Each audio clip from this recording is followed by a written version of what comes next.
morning at Heads. The State of the Union has been announced. In fact, it will happen this coming Tuesday. I'm going to be checking my calendar and seeing if, yes, we can have again our special event for the State of Disunion. And if the calendar does allow, then we'll be sending furious texts to the wonderful Katie Zed, of course. But yes, it's going to be happening, and the Democrats are going to boycott it. It appears that they're going to make their own State of the Union with special guest stars all around. We're going to talk about that, the disunion that the State of the Union is causing, and what happens next after this. So we'll talk about that, what's happening there, and where we go with this. In more Trump news today, we have a $5 billion organization that's come up to try to support Middle East peace, especially with Gaza.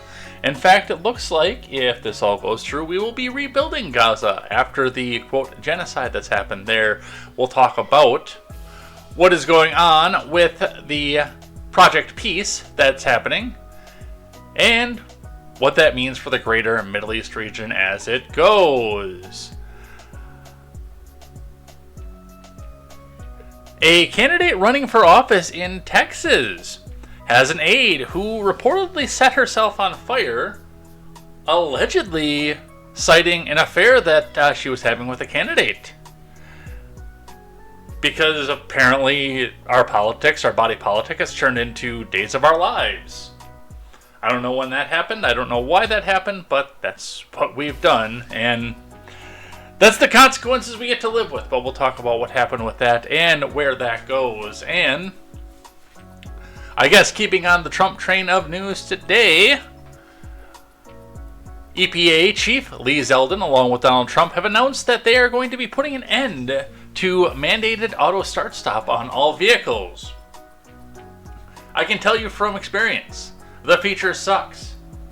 And I know that people probably like it, and I'd like the ability to have it there, but I still want the ability to go back and have vehicles that are sold without it because, I want people to have options. I always do. It is going to be all of this and more over here on Contemporary. So, strap yourselves in, find a few friends, get yourselves in here, because the more you guys chat, the more that we get served out to the algorithms, and we are never ever getting back together. I am Jay Edgar, and this is Contemporary.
Okay, can we just stop and appreciate how good a jazz standard sounds in 16-bit?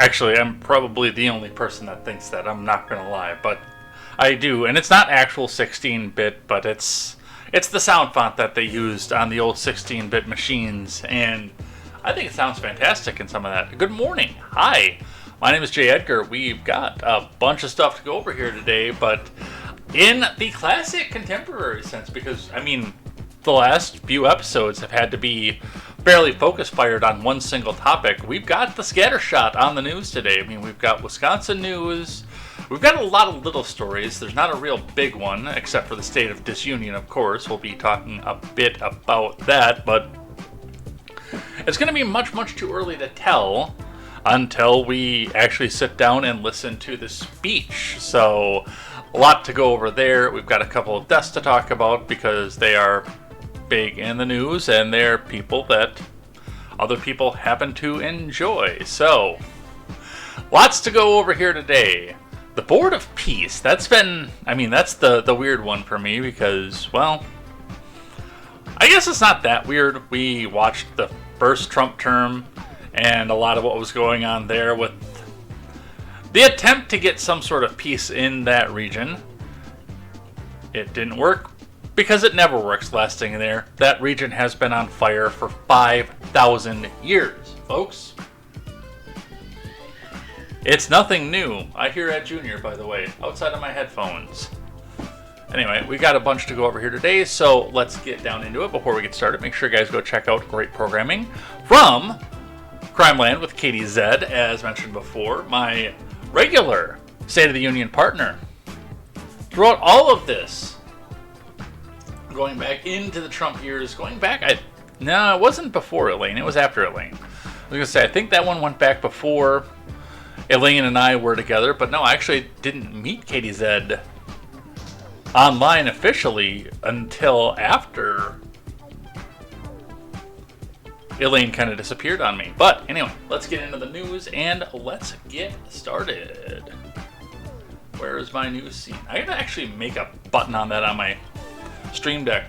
I have a couple different ones up there. I just haven't taken the time to set up the news scene one. Anyway, boom, let's get started. Let's get the live chat up here, of course, because the more you chat, the more we get served out at the front page.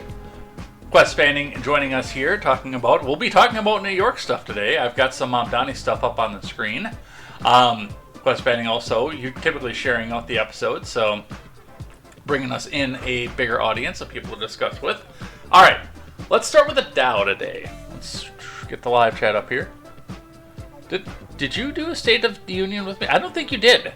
I think you've been present for all of them in the live chat, but I don't think you did one with me because I know it's been hard getting a decent connection with your phone. That's some of what we've been running into before. I will double check back though in my episodes and see. Anyway, on the Dow today to start with. All right, let's change the inactive scene over here because I don't need to see two of myself sitting there talking back at me. There we go. All right, let's do it. Let's get started. On the Dow is sitting at 49,662.66, a short cry away from the 50K that we looked at last week. It looks like we had some ups and some downs. It does look like the Dow is going to open down today. So we'll be talking about what that and where that goes. We got a couple different places that we can come back and get stuff from, but like all the IBD stuff today was from deep into yesterday. Maybe we'll see what this FX Empire is doing, but I got a couple other ones served up as well. One is a live updater, but let's grab one from Barron's this morning.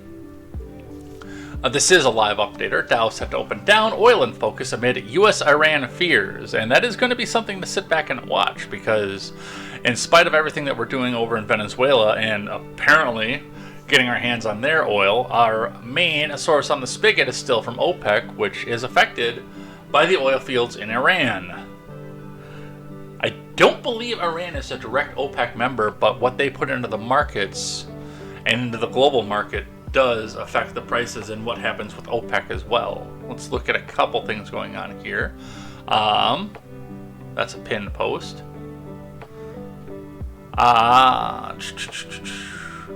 Markets dropping, oil prices surge amid U.S.-Iran fears. So, yep, your gas prices are going to go up.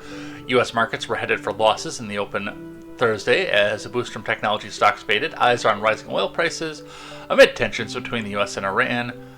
The Dow futures were down 192 points, or 0.4%. The S&P were dropping 0.4%, and the NASDAQ was down 0.5%. Oil prices were rising, adding to major increases on Wednesday after the U.S. said the U.S. military force against Iran remained an option. Brent crude, the international standard, was up 1.2% at 71.17 a barrel.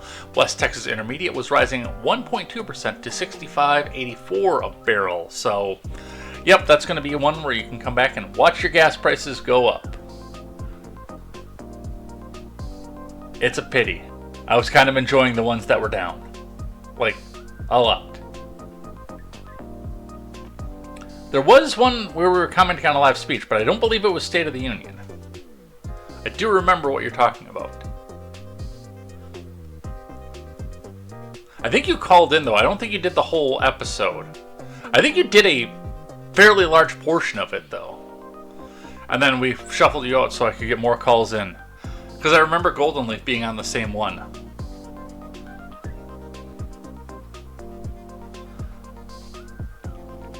Recall that oil ran up significantly last summer in the weeks leading up to the airstrikes in Iran, and it quickly gave back much of those gains after the airstrikes, said Dennis Fulmer, Chief Investment Officer at Montes Financial. Given that inflation and affordability are front and center at the White House right now, we have to think that protecting the flow of oil through the Strait of Hormuz is a priority, meaning that the priority is the diplomatic solution, he added. The yield on the 10-year Treasury note stood at 4.106 early on Thursday, taking up from the previous day.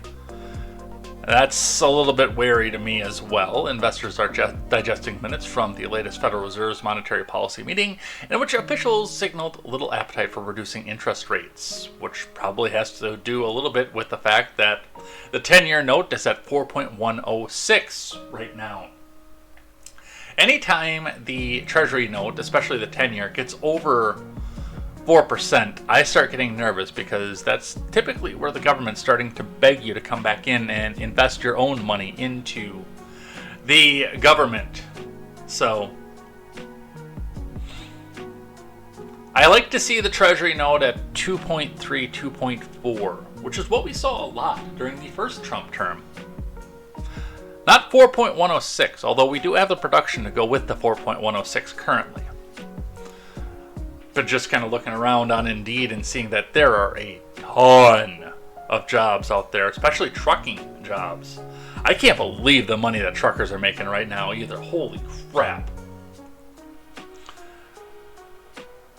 That's just insane to me. And yes, I know that's going to fall down to the prices that we pay on the shelf every week.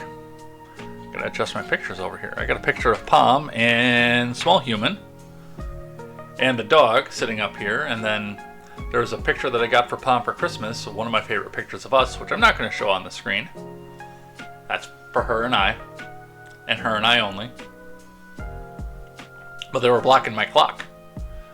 I gotta be able to see what the clock is.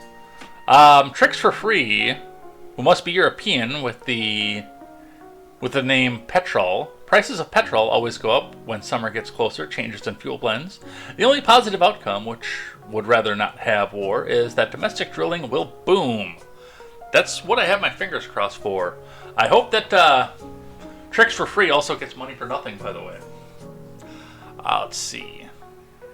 That's all that we have from Barron's right now. Let's grab one.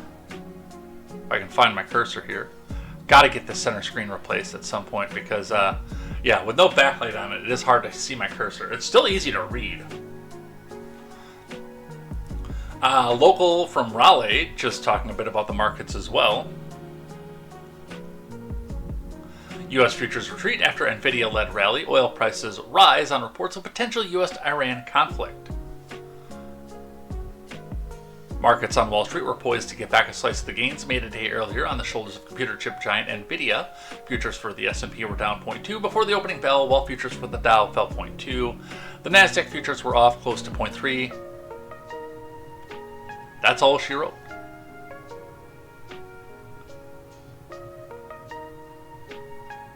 Walmart shares sank more than 3% in pre-market trade after the retail giant hinted at a volatile economic environment ahead, despite delivering another quarter of standout results. Well, there again, if you look at the state of the economy right now, you do have to consider the fact that Walmart doing good is actually typically a bad sign for the economy. Because if Walmart is doing good, then the The people who would normally be shopping at Kohl's or Target or something like that are going to Walmart just because they can get the same thing for a lower price, and a lot of them are disenchanted with the way that Walmart treats their employees and the source of a lot of Walmart stuff. So they tend to try not to spend money there when they have the option, let's say. But as prices get worse and worse, and economic woes get bigger and bigger, then yes, you start to see more people going to Walmart. Quest says, first time I drove a car with auto start stop, it was a rental BMW 528xi in Mount Desert Island in Maine. It was a place where, with lots of one-side stop signs and a few stoplights, I'd be ready to hit the gas, and the car would turn off. Then I'd have to decide if I had time to restart, or I should wait again. I turned it off, a million buttons on the console in the car. Yeah, luckily enough, the one in my pickup is just one button. But it still bugs me when I get up there and I hear the thing stall out. I know that in the pilot episode of the revival of King of the Hill, they actually poked fun at that too, because, you know, Hank thinking that the guy's car is just stalling at the stoplights because he's got a fuel issue instead of an actual design that's in there for it.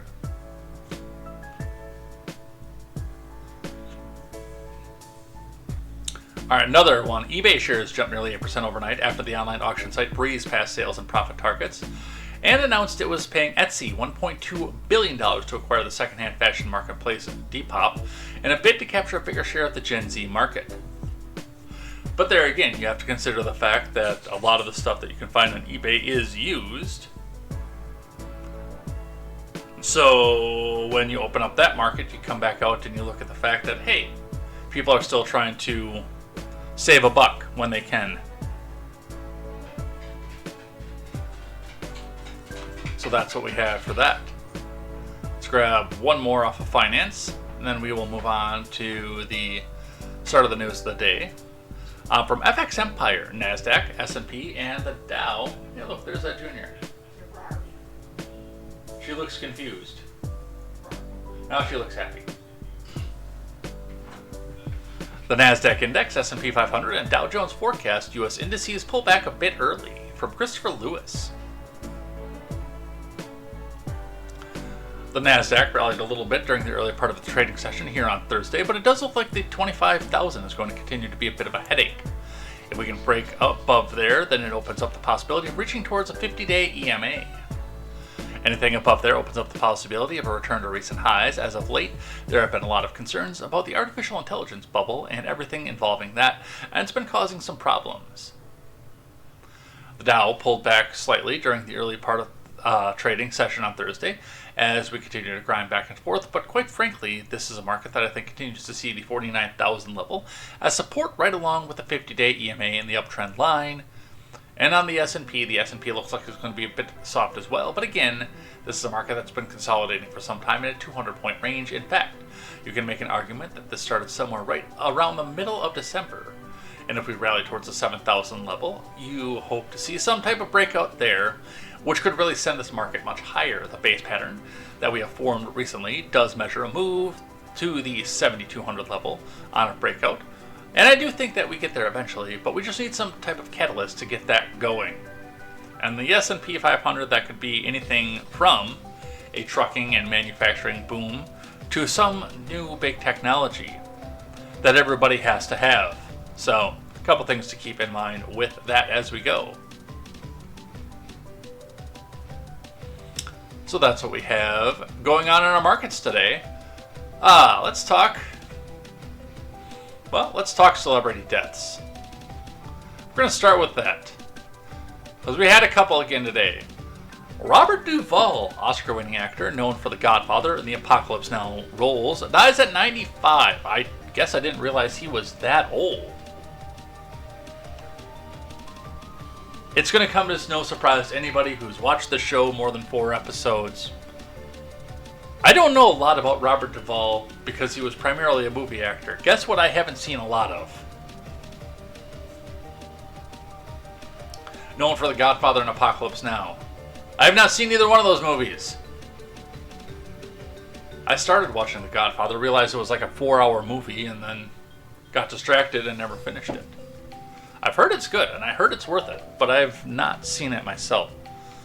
Robert Duvall, who starred in such classics as The Godfather Part 2, MASH, Apocalypse Now, and Tender... Well, he was in MASH, the movie or the TV show, for which he won the Academy Award, has died. His wife announced on a social media post on Monday he was 95. Luciana Duvall said in a statement that her husband died Sunday in their home, surrounded by love and comfort. To the world, he was an Academy Award-winning actor, a director, and a storyteller. To me, he was simply everything, she wrote. His passion for his craft was matched only by his deep love for characters, a great meal, and holding court for each of his many roles. Bob gave everything to his characters, and to the truth of the human spirit they represent. In doing so, he leaves something behind, lasting and unforgettable to us all. One of the best actors of his generation, with a career spanning nearly 7 decades, Duvall was noted for his understated performances, subsuming himself into characters that manifested moral conflicts and ethical struggles. Some of his most indelible portrayals include Tom Hagen, the Corleone's family consigliere in the first 2 Godfather films, Mac Sledge, a country singer seeking to redeem himself in Tender Mercies. I've never even heard of that movie. In his debut film appearance as Boo Radley, a shy man who befriends young Scout in the 1962 adaptation of To Kill a Mockingbird. I've never seen that movie either. I've read the book, obviously. I mean, I think most people in middle or high school have to go back and read that book. A good book.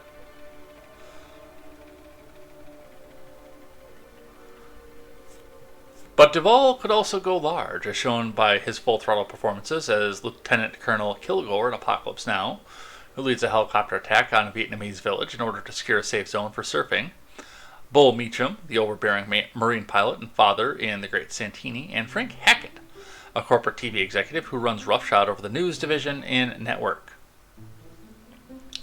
Working with such directors as Francis Ford Coppola, Robert Altman, Sidney Lumet, George Lucas, Philip Kaufman, and Dennis Hopper, Duvall was one of the most visible and dependable actors in the 70s and 80s.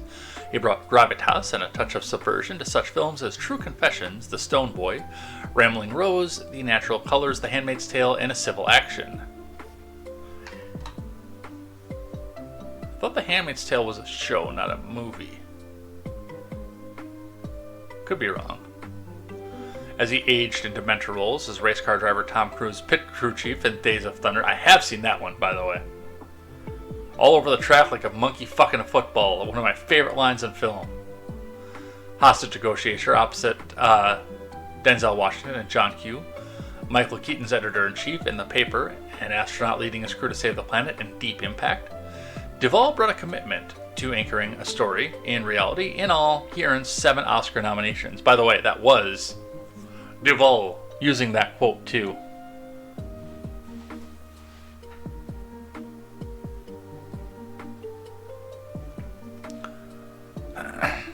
Even in small parts, he could steal a movie. In 2004, he explained to CBS's 60 Minutes too, whether his characters were heroic or villainous, down-to-earth or tenacious, there's a bit of Duvall in all of them.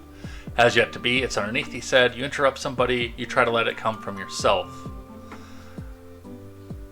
Which is probably why he did so well pairing in the movie I have seen him in and know him well for, because he played alongside Nicolas Cage, who always plays Nicolas Cage. Just Nicolas Cage in a different situation. I am, of course, speaking of Gone in 60 Seconds. One of my favorite movies, by the way. The Garage Owner. Otto Halliwell was the name of that particular garage owner in that film. Let's go grab the tab we opened up here.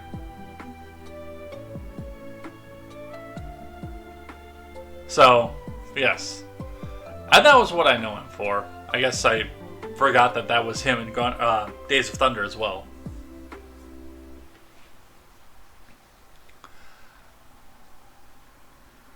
Look at this place.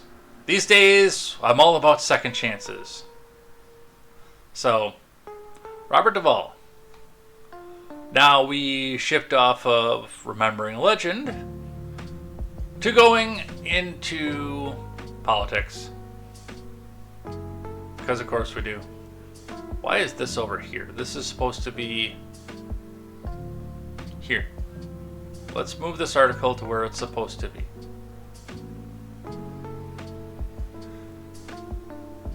And then we move on to the Daily Wire. I have a lot of stuff off the Daily Wire today, by the way. Civil rights activist Jesse Jackson, dead at 84, the political past that he leaves behind. The Great Reverend Jesse Jackson has passed away, one of the fathers of the progressive movement. But I will say one who encouraged more to do peacefully than a lot of people that are in the progressive movement now. From Leif LeMahieu.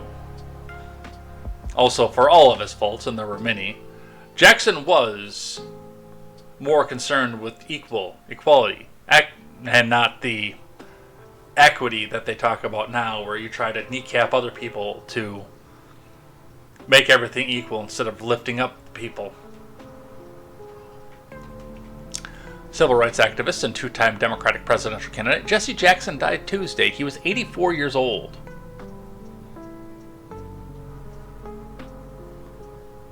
Jackson's family announced his death on Tuesday morning. A cause of death was not provided, but Jackson was placed on life support in November after he was hospitalized over a neurological condition called progressive supranuclear palsy.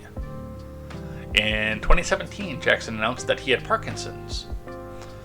It is with profound sadness that we announce the passing of civil rights leader and founder of the Rainbow Push Coalition, the Honorable Reverend Jesse Louis Jackson Sr. He died peacefully on Tuesday, surrounded by his family. His unwavering commitment to justice, equality, and human rights helped him shape a global movement for freedom and dignity, his family said. Our father was a servant leader not only to our family, but to the oppressed, the voiceless, and the overlooked around the world. I didn't realize Idiocracy was a Mike Judge film. I was just looking at that on Hulu the other night, by the way. Looking for something that I could watch while I was finding all this. Or no, that was this morning. And I landed on House again, but that's what I was looking for, was something to watch while I was putting this stuff together. Jackson was born in Greenville, South Carolina on October 8, 1941. He graduated from North Carolina Ag and Tech College in 1964. Soon after, he began working closely with Dr. King and was heavily involved in King's Southern Christian Leadership Conference. Jackson was with King in Memphis in '68 when he was assassinated. Working for the Southern Christian Leadership Conference, Jackson ran Operation Breadbasket in Chicago. The program was meant to create economic opportunities for black people and would encourage boycotts of companies that did not negotiate for a more equitable employment practice.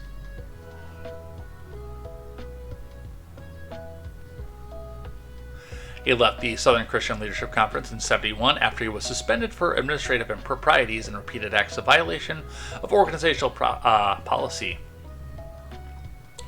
Jackson ran for president both in '84 and '88, seeking the Democratic nomination. He embraced far-left policies and opposed the agenda of former President Reagan.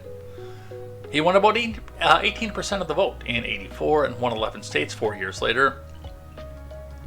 His '84 campaign hit a snag after he used a slur to refer to Jewish people in New York City. Yeah, that typically ends your political career, right there. But the fact that he could come back in '88 and do it again shows that he did have some staying power. Throughout the '90s, Jackson was elected to lobby for statehood for D.C. Unconstitutional, we've talked about that before. Jackson founded the Rainbow Push Coalition in '96, which grew out of his '84 presidential campaign that united minorities opposed to Reagan's policies. So he is one of the people that is trying to tell you that a Filipino and a Nigerian are exactly the same and should have the same goals and outcomes. In 2000, he was awarded the Presidential Medal of Freedom by former President Bill Clinton. So, he has passed. For a progressive, he was one of the better ones, I would say, honestly. Still obsessed with the idea of government controlling every aspect of your lives. But one of the things that I did like about Jackson was, it It was less about trying to kneecap the people who were on the top to get the desired outcome, and more trying to lift up the people who had been overlooked by society. So, I have mixed feelings about Reverend Jackson, and I always have. And I always will.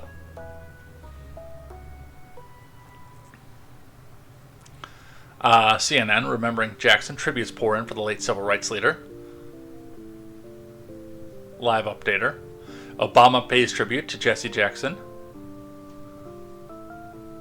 Has international activism, we know that. Jim Clyburn remembers growing up with Jackson. An emotional Jesse Jackson Jr. talks about his father's legacy. So, a lot of people were very, very enamored by the guy. Again, I've got mixed feelings about him. I always have. Hey, look at what we got here. Trada Hadi 7654345 says, "Hey, absolutely loving your stream. I'm joining the next one with friends. Add me on Discord." Well, if you were serious, you could just join this one and get your friends over here, because we live. And we are starting. Look how many tabs I have up here. But I feel like you're trying to bot here. I'm not going to add you on Discord. We're not going to talk for about 5 minutes or so. If you still want to talk about what's actually happening on the screen, you're welcome to come back in 5 minutes and we'll have an actual discussion. But we don't bot and we don't block, we don't ban, so you can come back.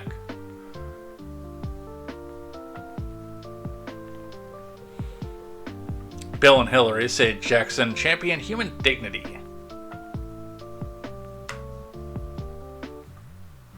I'm not gonna go there. I'm not gonna go there. I'm not gonna go there. I'm not gonna go there. All right. Children of Jesse Jackson honor his legacy a day after his death. We talked a bit about that in the last one. And we move on to the title card of today's episode. Let me get a refresh over here, because I want to make sure that I'm actually getting live chat in Rumble if we get that. Hey, look, it's an ad.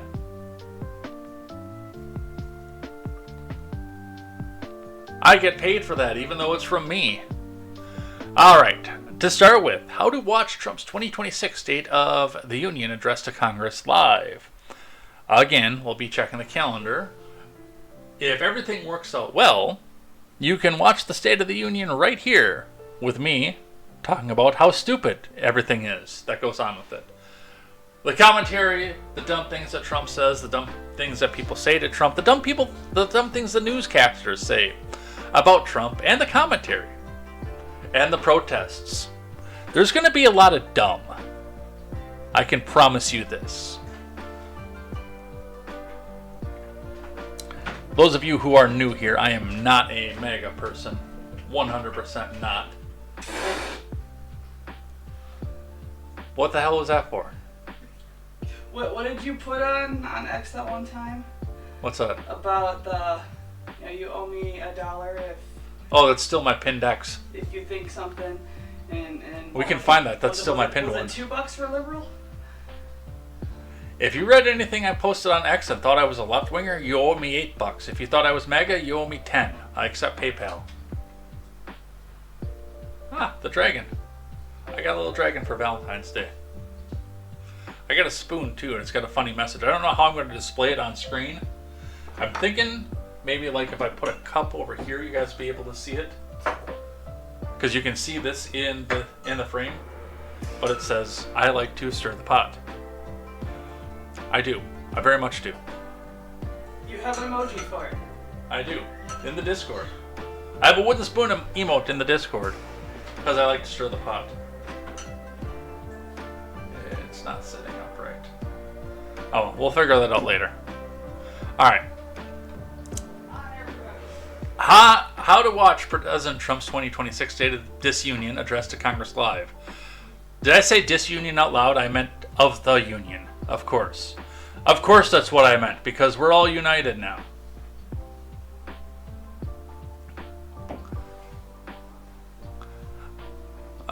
Let's see. President Trump will deliver his 2026 State of Disunion address to a joint session of Congress. Apparently it's not, well, it'll be joint because of chambers, but apparently all the Democrats are going to go run away.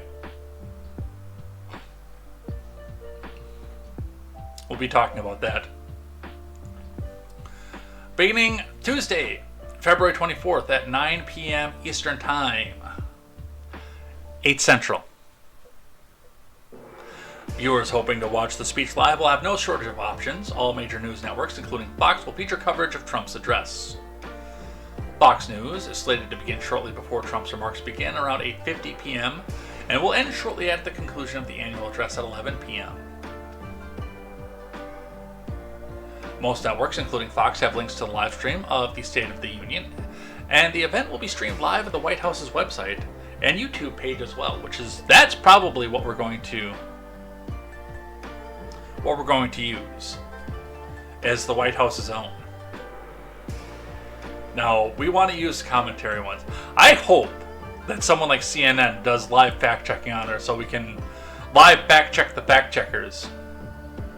That's what I want.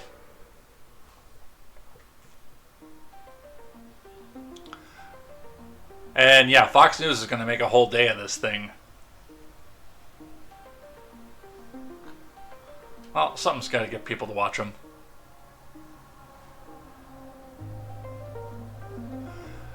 But the fireworks, that's what we need to come back and talk about here. Oh, Busted Thanksgiving. Busted Thanksgiving QJ41. I can get cheap viewers on streamboo.com, but there's a space there. How can I click on the link if there's a space there? I must have to go remove the space.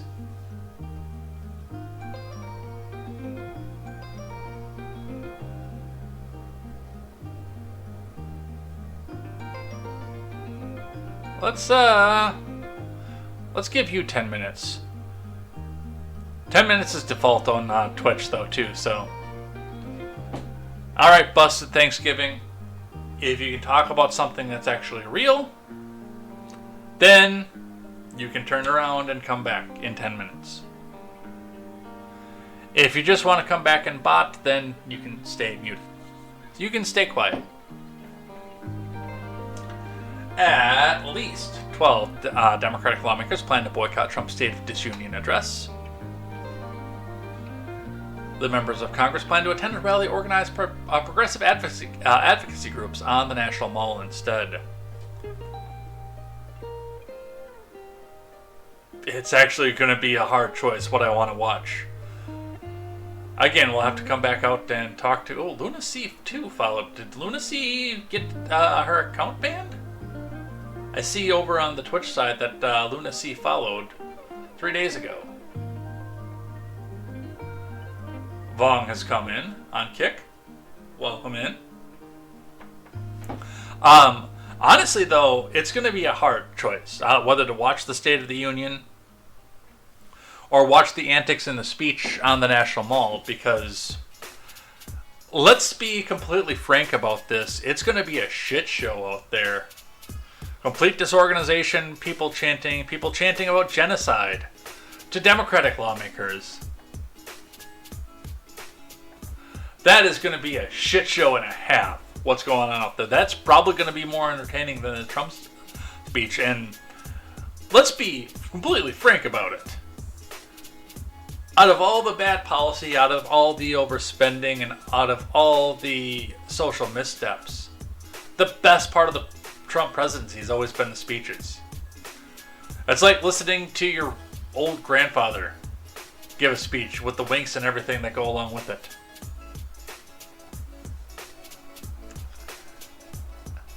From Rebecca Shabbat over at NPC News. At least a dozen Democratic members of Congress plan to boycott Trump's State of the Union address and the Capitol on Tuesday and are scheduled to attend a rally at the National Mall instead.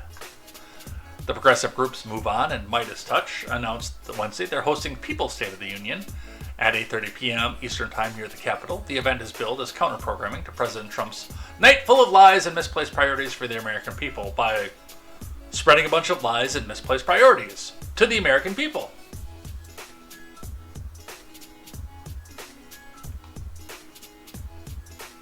The group said Democratic lawmakers will be joined on stage by the everyday Americans most impacted by Trump's dangerous agenda.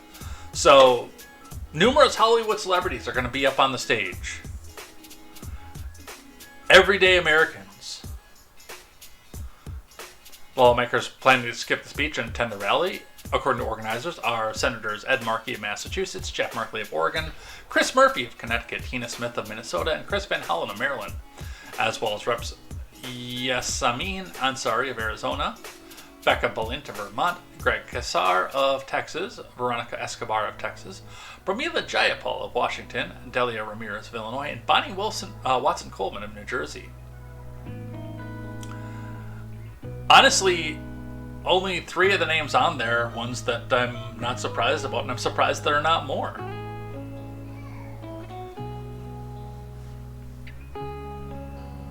Putting the anus back and entertain us. Hold on.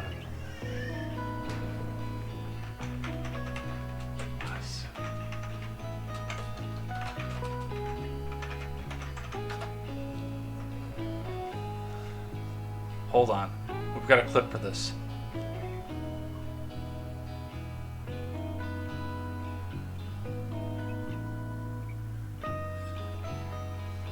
Let's take the music down.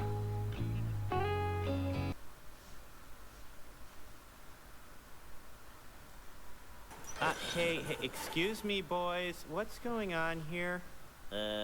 Someone stole our TV. Yeah, we're just gonna use this one. Get out of the way. I'm afraid that TV belongs to the school, okay? You know, this could be a really positive experience for you guys. There's a wonderful and exciting world out there when we discover that we don't need TV to entertain us. He said anus. Entertain nothing. Oh, yeah. Have you guys heard a word I've said? Yeah. Anus. Yeah. Yeah, I heard it too. Look. Alright, we're saving that one. That's going on the sounder board. Right there. I don't know what context I would use that regularly in, but that's going on the sounder board.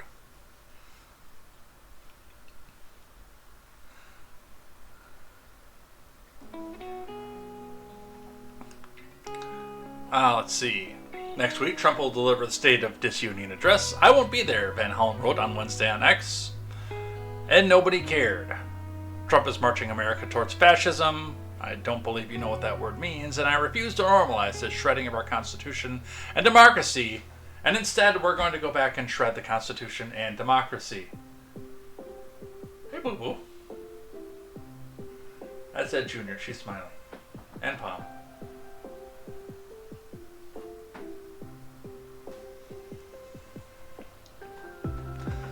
Murphy said in a statement that Trump has made a mockery of the State of the Union address. So did Reagan when they started televising the thing. It was supposed to be a letter to Congress, not some grand speech that we get to make fun of. Taking a moment that is meant to bring the country together and turning it into a campaign rally to spew hatred. You can't run! Campaign really want the French toast. Democrats have no obligation to reward him with an audience as he lies and attacks people who disagree with him. As they lie and attack people that disagree with them. Similarly, Balint said in a statement that the State of the Union address is meant to be a serious reflection for our nation's progress, our shortfalls, and the common goals ahead of us. And by the way, I don't necessarily disagree with some of the things the Democrats are saying, but the fact that they're so short-sighted that they don't realize that they do the exact same thing is what just kind of blows my mind here.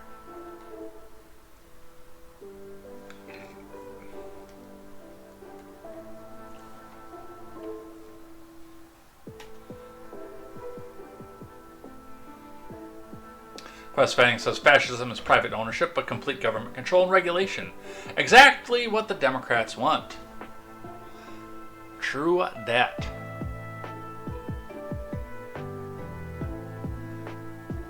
Instead of sitting through what has become President Trump's annual self-congratulation, misinformation, and division speech, I look forward to a night of standing with colleagues, self-congratulating ourselves, misinforming people, and dividing people.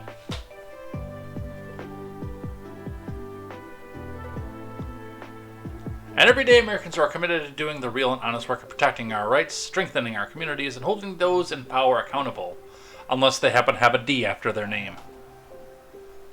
So, that is what they have there. I do kind of want to watch that instead of the State of Disunion. I'm not going to lie.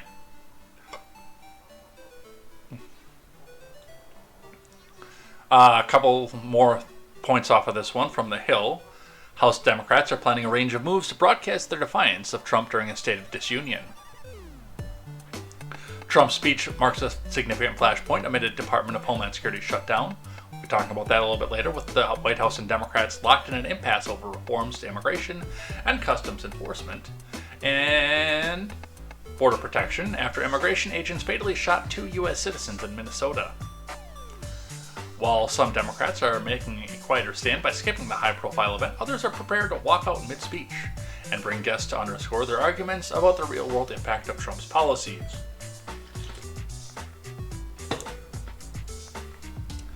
The only question for me is which of his disgusting lines prompts me to get up and leave, because at some point I will, said Jared Huffman of California. And I hope the camera's pointed straight at me when I do. Sri Thanagar of Michigan told The Hill via text message that he's thinking about protesting during Trump's speech, though he didn't share specifics on what exactly he'll do. Nothing. He'll do nothing.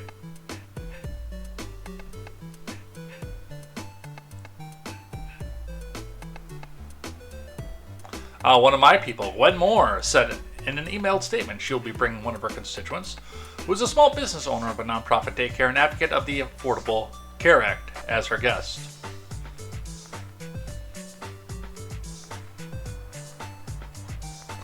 Just because it's not profitable doesn't make it a nonprofit, by the way.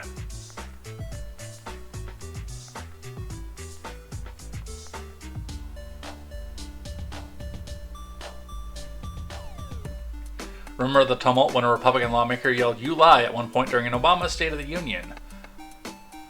I do. I remember what they did with Biden, too, by the way. I feel like tapping the Orrin McIntyre sign. They're just evil and want to diddle kids, says Vaughn. Alright. New York Post saying it's a lefty rally. We know that. We're going there. A little bit from the Daily Wire as well. Not much, because we've already talked about most of this, but I want to grab some of their points. The rival event Democrats have in the works is they skip Trump's address, from Cameron Arcand. As Trump prepares to deliver his State of the Union address next Tuesday, some congressional Democrats are planning to protest or skip the speech altogether. Midas Touch and Move On, 2 high-profile liberal organizations, are hosting the People's State of the Union on the National Mall. Names we all know already. While Trump lies, we're lifting up the real stories shaping this country. Move On posted on X. We've read that quote. House Minority Leader Hakeem Jeffries said at a press conference that his current plan is to attend. We're not going to Trump's house, he's coming to our house, Jeffries said. It's my view that you don't let anyone ever run you off of your block. The New York Times, a former newspaper, reported that Jeffries has urged lawmakers to either remain quiet during the address or not attend at all. Last year, Al Green was censured by Republicans and 10 Democrats after interrupting Trump's speech.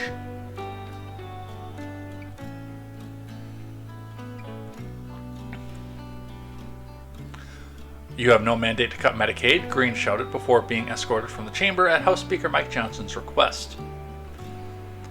Protests at State of the Union addresses are not new. Many Democratic women wore pink in protest of Trump's speech last year. In 2020, then Speaker Pelosi tore up a transcript of Trump's speech. And I mean, this, again, goes back to at least Reagan, if not further.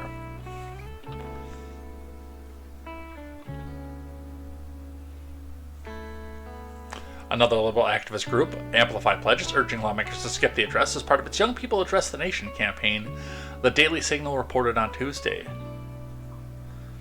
The White House said the address will highlight Trump's agenda and results as he marks his first year back in office. The speech comes as Congress and the admin remain at odds over funding the Department of Homeland Security, which actually is a thing that's happening.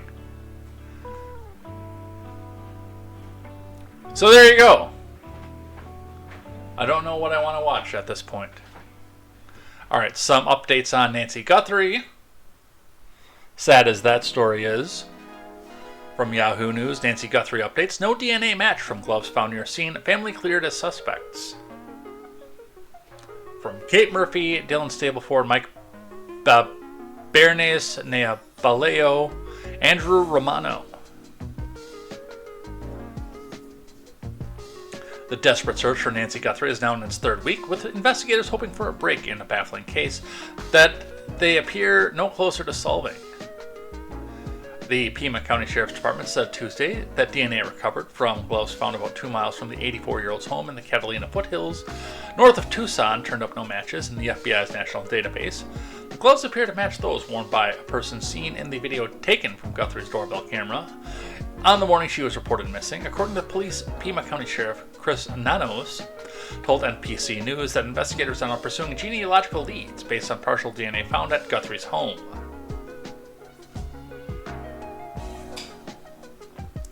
On Monday, the Sheriff's Department said all members of the Guthrie family, including Nancy, adult children, and their spouses, have been cleared as suspects. To suggest otherwise is not only wrong, it's cruel, Nanos said in a statement. The Guthrie family are victims, plain and simple.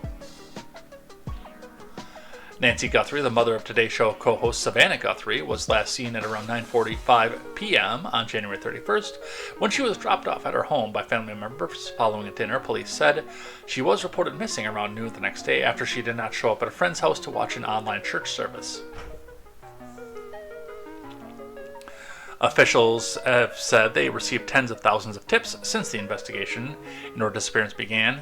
Anyone with information is encouraged to reach out to the Pima County Sheriff's Department tip line at 520-351-4900 or to the FBI tip line at 1-800-CALL-FBI. It doesn't look like there's any evidence that she was taken across the border. The FBI has looked into that one.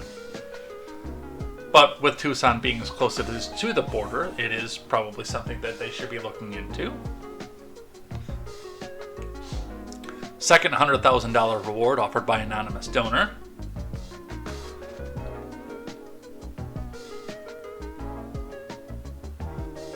Sheriff says the case has not gone cold. We'll be talking about that one later. Today's show studio filled with yellow flowers in support of Savannah Guthrie. Investigators are trying to identify suspect's unique gun holster, sheriff says.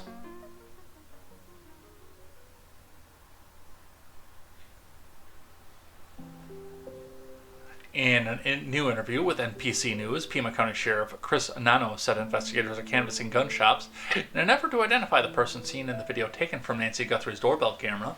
In the footage, the individual appeared to have a gun holster in a holster on the front of his waistband. We know he had a gun, we know he had a holster, and had some pretty unique characteristics, Nano said. We can't quite identify it yet, but that's being worked on, so naturally we go to our gun shops everywhere and say, hey, have you seen this guy? Can you help us identify the weapon? Can you help us identify this holster?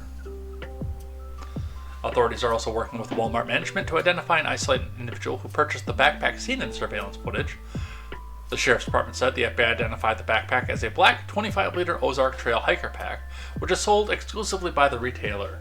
Yeah, I'm sure there aren't 17 billion of those fucking things wandering around.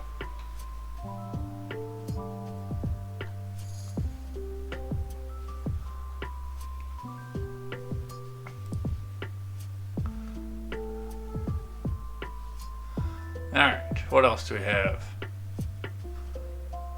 Nancy Guthrie disappearance. Sheriff pleads with suspect to just let her go, insists case is not cold. This is another live updater. Sheriff says he won't worry until tips slow down. When these tips dry up, the case goes cold.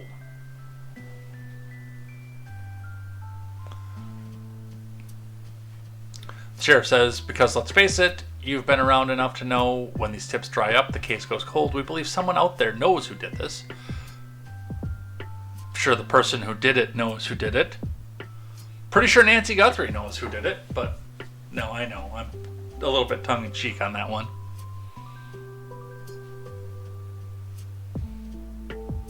We need that person to call, Nano said on Wednesday, according to KGUN. The Sheriff's Department said it has received tens of thousands of tips that they continue to pour in. The sheriff said investigators have been working to identify the highest priority tips first.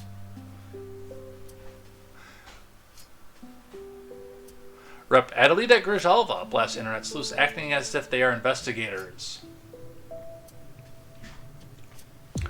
Rep. Adelita Grijalva of Arizona condemned social media users who've been speculating online about the Nancy Guthrie investigation, saying they're hurting the investigation and they should let law enforcement do their job.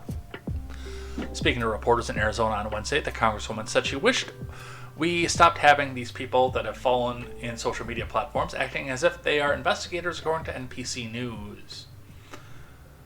Just in case you're wondering, Adelita Grijalva thinks that she's talking about online conspiracy theorists who sit down and listen to nothing but Alex Jones all day, but in reality, she's actually speaking to 40-something liberal white podcast listener women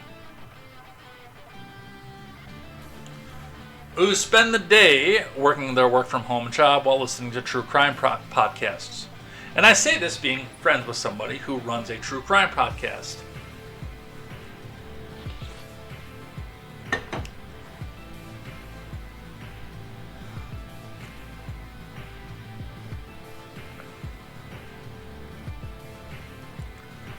So that's what we have going on for that. Let's keep going there. In spite of the fact that we just saw something that mentioned the fact that there is no evidence of them going over the border, let's still talk a bit about this one from TMZ.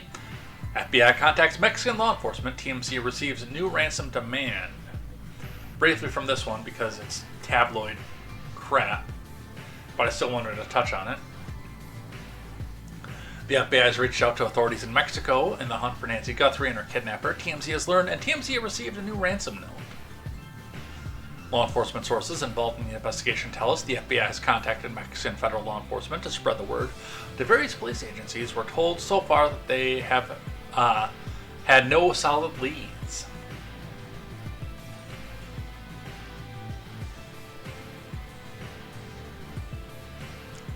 Our sources say the FBI believes it's possible Nancy was taken across the border, but it's unlikely it happened directly after the kidnapping. Authorities have checked Border Patrol cameras and other electronic devices, and they came up dry.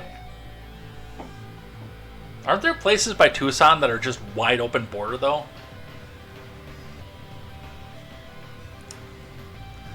They said, our sources say it's possible Nancy could have been taken across the border at some other time. Of course, there are ways to evade authorities when crossing the border. No way!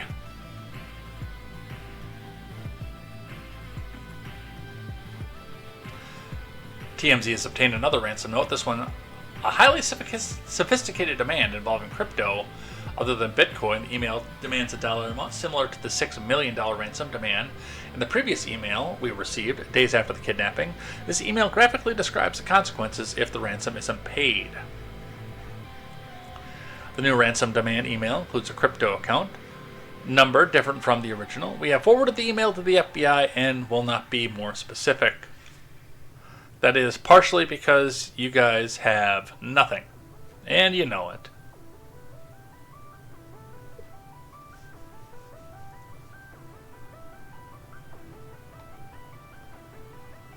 That's what we have. Oh, we do have. No, we talked about this. When these steps dry up, the case goes cold. Sheriff said about that one. We listened to this already. That's KGUN 9, so we talked about that in specificity. Let's talk about the Board of Peace.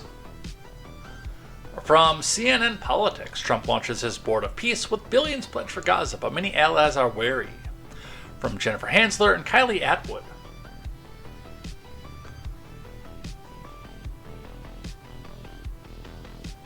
When Trump convenes at the inaugural meeting of his Board of Peace on Thursday, he is expected to run it like one of his cabinet meetings, a U.S. official told CNN. Instead of his cabinet officials, however, he'll be joined by representatives from countries like Qatar, Saudi Arabia, Egypt, Hungary, and even Belarus, which is a member of the board despite being under U.S. and European sanctions for supporting Russia's war against Ukraine. Yeah, if you're trying to not be associated with Russia, you probably shouldn't have put Belarus on your board, because that is a Russian puppet state.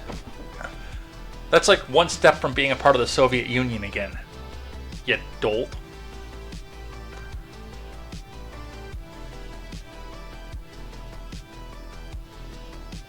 However, several key allies are still staying away from membership. In addition to Trump, Secretary of State Rubio, Trump's son-in-law Jared Kushner, U.S. Ambassador to the UN Mike Waltz, U.S. Special Envoy Steve Witkoff, former British Prime Minister Tony Blair, and High Representative Nikolay Mladenov, who serves as the key link between the board and the Palestinian Technocratic Committee, all expected to speak along with other attendees, according to the senior U.S. official. Two sources familiar with the matter said the countries attending the meeting are members were told that they will have 2 minutes each to speak, but another source said Wednesday the allotment is now expected to be 90 seconds. According to the U.S. official, Trump may ask specific countries for updates or opinions. There are expected to be updates on the issue of security, humanitarian efforts, and the Palestinian Technocratic Committee meant to run Gaza, the senior U.S. official said. Trump has previewed big announcements for the meeting, including billions of dollars to support reconstruction of Gaza and personnel for the stabilization force there. But there are lingering questions about the broad mission of the Board of Peace, its effectiveness, and the broader future of Gaza. In remarks on Monday, Trump confirmed that he thinks the board is going to go far beyond Gaza, but said, "We're working in conjunction with the United Nations." Conjunction junction, what's your function? Trump, who could serve indefinitely as chair of the board, has been eager to tout his credentials as a peacemaker, and has argued he was snubbed for the Nobel Peace Prize last year. The meeting is happening at the U.S. Institute of Peace, which Trump has recently renamed for himself. The meeting and the board itself are a clear example of Trump pursuing a foreign policy goal without collective buy-in from America's closest allies. Most of the U.S.'s traditional European allies have rejected membership. As such, they will not attend, or they will only send representatives as observers for Thursday's meeting. So, what do we have here? We have the Board of Peace.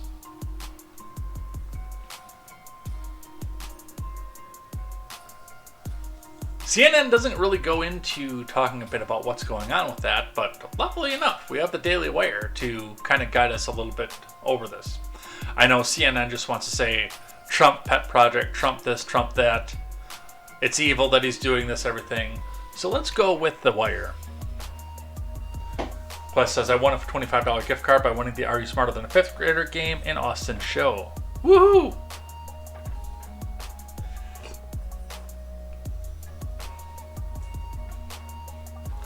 Inside Trump's $5 billion Gaza move that could shape the Middle East next chapter, from Breakfast Stoll.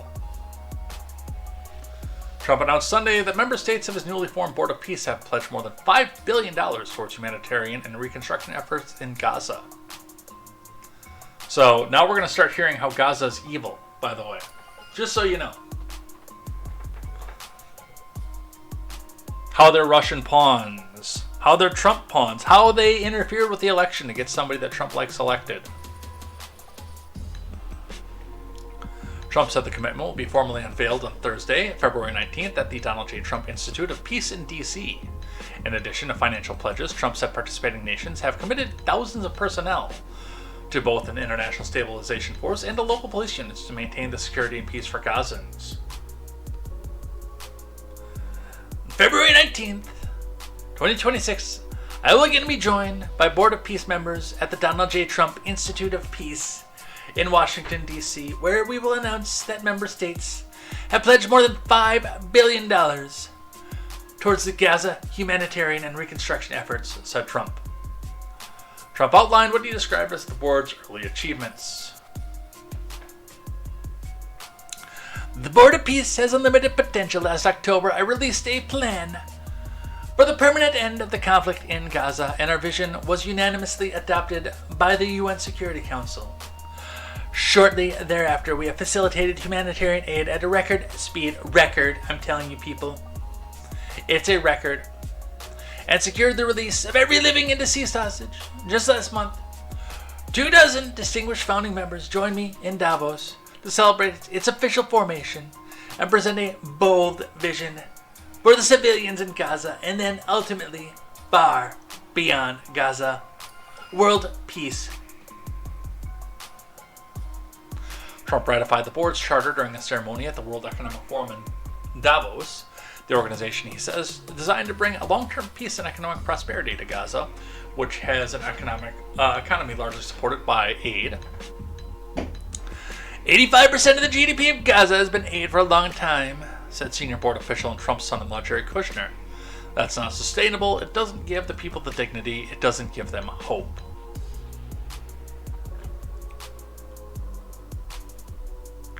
Member states listed as participating were Morocco, Argentina, Bahrain, Armenia, Azerbaijan, Bulgaria, Hungary, Jordan, Kazakhstan, Kosovo, Pakistan, Paraguay, Qatar, Saudi Arabia, Turkey, Uzbekistan, and Mongolia. Many European countries are not on the list, and some have even rejected invitations to participate. But if you will notice, if you take out Hungary, Paraguay, and Mongolia, you have a verifiable who's who of who neocon Republicans want to go and bomb and start wars in.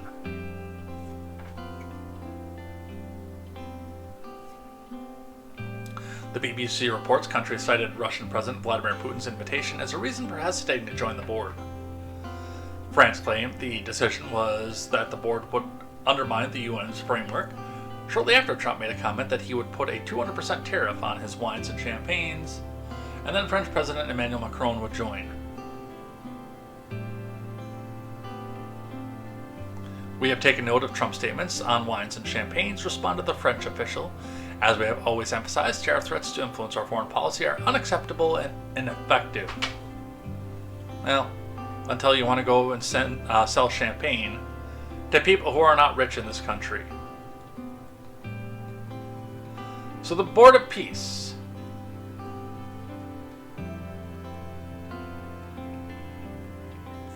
Last one on that one, from Fox News again.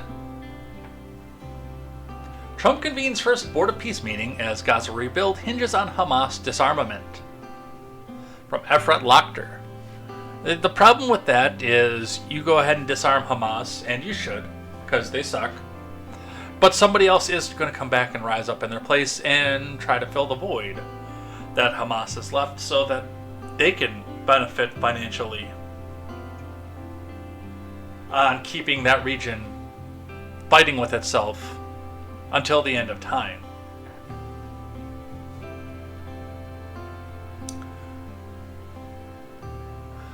Trump's newly created Board of Peace is set to hold its first meeting Thursday with admin officials and participating countries, framing the gathering as a step towards implementing the next phase of a Gaza ceasefire and reconstruction, rather than a moment likely to deliver an immediate breakthrough.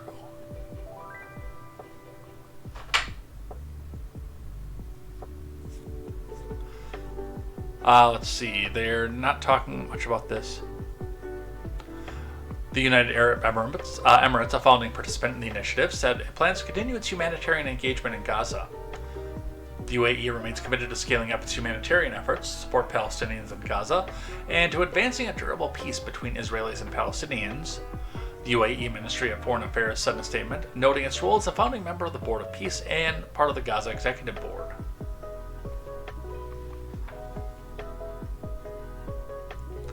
Disarmament remains the central test. Analysts say the meeting's significance will hinge less on a headline announcement and more on whether participants align on the unresolved core issue of shaping Gaza's future, Hamas's disarmament. And Gaith Al-Amari, a senior fellow at the Washington Institute, argued the meeting's credibility will depend on whether participants coalesce around a clear position on disarmament, unless there's going to be a joint statement coming out of it that clearly says Hamas has to disarm, to me the meeting would be a failure, he said, because it would show the U.S. cannot get everyone on the same page.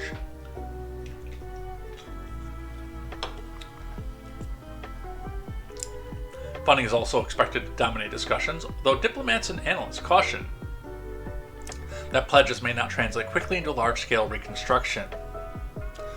So, that is the unfortunate part of it, and that's the same thing in a lot of warring areas, is when you've got a dissident group that depends itself on keeping everyone at each other's throats, then yes, if you disarm one, then another one's going to come back and rise up in its place. Alright, let's talk about the shutdown. DHS government shutdown underway as Democrats dig in over ICE reforms. They have video on this one from CBS News. Let's watch. DHS funding lapsed on Saturday after Democrats in the White House failed to reach a deal on ICE reforms. Congress is now on recess until February 23rd. That's next Monday. But leaders could call members back before then if a deal is reached. House Minority Leader Hakeem Jeffries was on Face the Nation yesterday. The administration and Republicans have made a clear decision that they would rather shut down FEMA, shut down the Coast Guard, and shut down TSA than enact the type of dramatic reforms necessary so that ICE and other DHS law enforcement agencies are conducting themselves like every other law enforcement professional in the country. CBS News correspondent Natalie Brand joins us live from the White House with more on this. Natalie, good Monday morning to you. So by this morning's last check, has any progress been made between Democrats and the Trump administration? Good morning, Errol. Well, we don't have a lot of specifics at this point, and we know the lead negotiators have been the White House and Senate Democrats. As you noted, lawmakers are now out of town for that week-long recess. The president headed to Florida for the holiday weekend, so the key negotiators have been out of town, and they've not, again, given a lot of details on where these talks stand right now. Though we do know from talking to Republican lawmakers that sticking points have been specifically around tightening rules on warrants and also blocking federal agents from wearing masks. The border czar Tom Homan appeared on Face the Nation on Sunday and made clear that he's not a negotiator, but he did weigh in on some of the Democratic demands and ICE tactics. Take a listen to what he had to say. ICE will briefly detain and question somebody based on reasonable suspicion. It has nothing to do with racial profiling. As far as the mask, look, I don't like the masks either, but because threats against ICE officers, are up over 1,500%. Actual assaults and threats are up over 8,000%. These men and women have to protect themselves.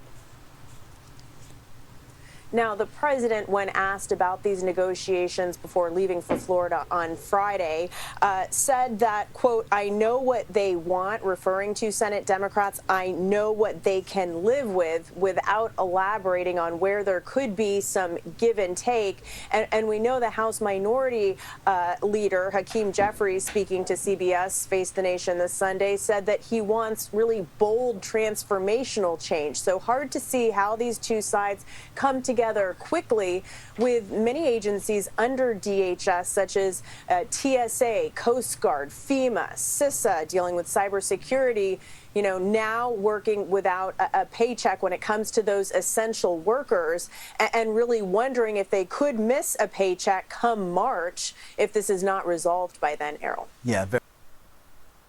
And I think that is a part of the point that at least Democrats are going to, when they dig in, is, they're trying to go back and run a fairly specified point of contention with the hope that missing a paycheck means that a lot of the ICE officers will turn around and resign. Of course, not understanding the fact that many of the ICE agents and ICE itself is funded through, I want to say it's funded through the rest of the year by an anonymous donor.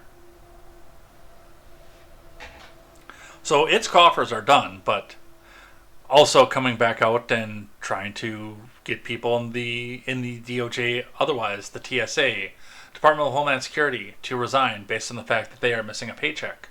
So, and like Holman said too, Holman actually did surprise me a little bit with this, but yeah, that's the position I've had essentially since this all began is, yeah, I don't like the fact that these people are masked up either. I think it's asinine. I hate it. But I understand why they're doing it. I've always understood why they're doing it, and the reason that they're doing it is based, again, on the fact that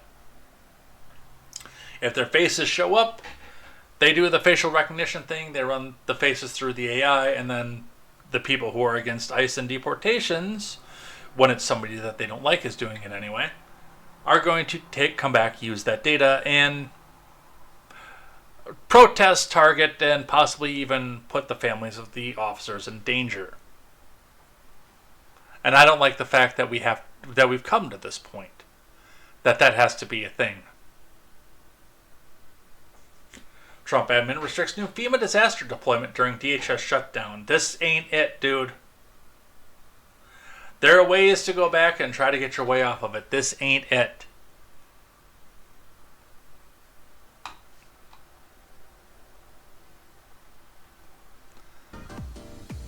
The Trump admin has ordered the FEMA to suspend the deployment of hundreds of aid workers to disaster-torn areas around the U.S., while the DHS is shut down, according to sources and internal messages obtained by CNN. The new edict comes even though most deployments are paid for through a disaster relief fund that isn't affected by the shutdown. No, but of course, again, he's trying to go back and make it hurt.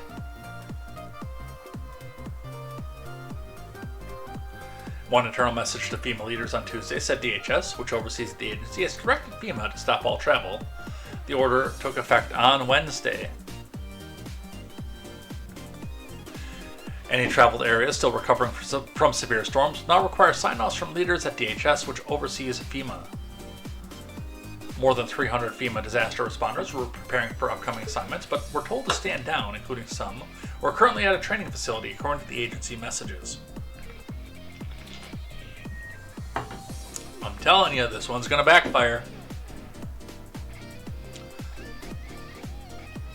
FEMA staffers are already working on major recovery efforts, like the one that's still happening in southern states hit by Hurricane Helene.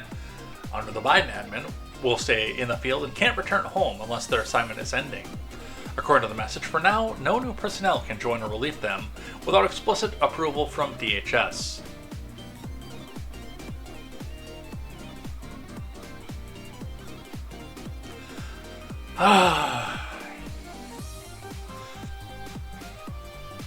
If we can't get people to Florida or North Carolina to help validate damages from Helene, we can't approve funding for those projects, one FEMA official who asked not to be identified told CNN. If we can't staff a disaster recovery center in Washington State or Alaska, how can people get help with their assistance applications? DHS issued a statement attributed to FEMA spokesperson saying the restrictions on travel are not a choice, but are necessary to comply with the federal law. The statement says FEMA travel related to active disasters is not canceled. While some non-essential activities will be paused or scaled back, FEMA remains committed to supporting communities in responding to incidents like Hurricane Helene, the statement says. Weeks before the shutdown, amid efforts to overhaul FEMA and cut costs, DHS leaders have been discussing travel restrictions. Two sources familiar with the matter told CNN. Disaster recovery work and travel are typically funded through FEMA's Disaster Relief Fund, which is a separate pool of money appropriated by Congress and not affected by the current lapse in DHS funding. Multiple sources said as of December, the DRF had roughly $7 billion available. So it's not because the money isn't there, a FEMA source told CNN. Michael Cohen, former FEMA chief of staff under Obama and Biden admins, was critical of the move, telling CNN they are desperate to show consequences of the shutdown, but DRF is not affected by the lapse in appropriation. And literally that's what it comes down to. This is similar, to me at least, of the Obama admin going and chaining up the various national parks because it was the only way to show that there actually was some sort of consequence for what was happening in the government shutdown over the ACA.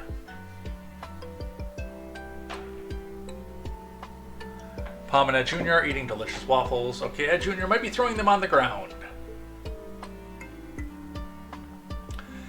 I could see that. Just give her some of the sweet cream cheese. She likes that.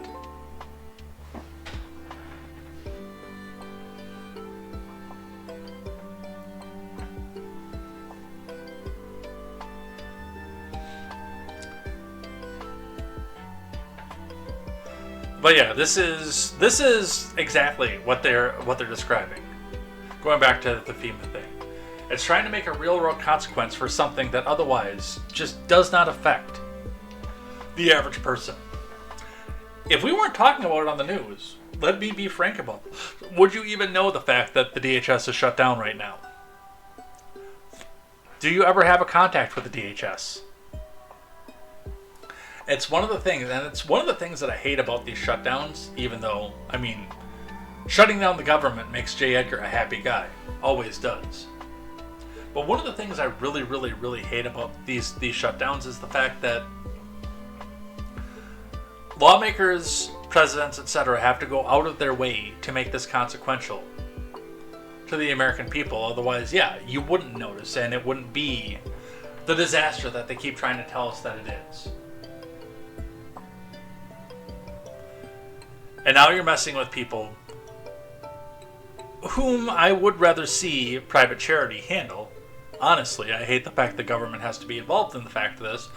But in light of the fact that there are no private charities that are open, that have enough funding to go back and help these areas that are hard hit by things like a hurricane, like an earthquake, like a tidal wave, like a cold snap, like all these things.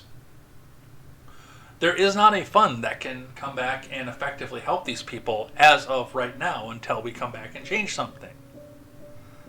So you actually have to hurt people, regardless of political affiliation, to go and get your point across to the fact that, hey, Democrats, no, you're not going to win this. And that frustrates the crap out of me. It does. This is actually the reason that I don't think government should be involved in this kind of stuff, because let's face it, anytime we have a situation where the government is shut down and the government needs to go back and try to make a point that, hey, this shutdown is going to come back and affect you, they will toy with anything, whether or not they have the funding to do it, to try to make you feel the pinch and pressure your lawmakers to go back and cave or support a certain piece of legislation or a certain budget or otherwise. Private charity wouldn't have that problem. Now, yes, private charity could go back and deny it based on the fact that of your affiliation with a certain group or whether or not you agree with that particular private charity or not, but hey, that's what the government's doing right now.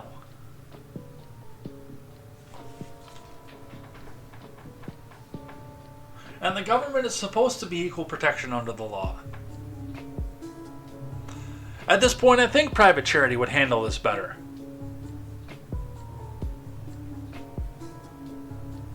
Quest says, remember all the parks closed during the COVID quarantine? Yeah. Oh, they're plowing.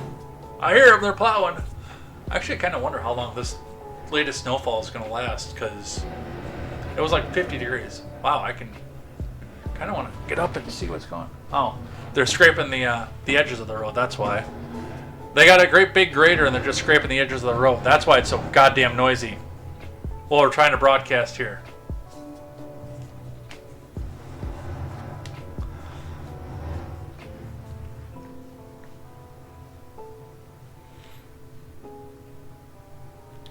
Ultimately, it's not a huge blow yet, but another measure that makes it harder for survivors to get the help they need. Another high-ranking FEMA official told CNN, it's yet another way they continue to bleed us out and kill the mission. Well, and again, they're not trying to kill the mission. They're trying to get a political outcome from Democrats on the idea.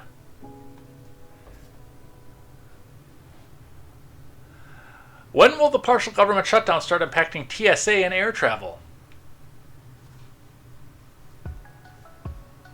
Well, we could just shut TSA down and that would solve a lot of these problems, but who has time for rational solutions? From Alex Martichu.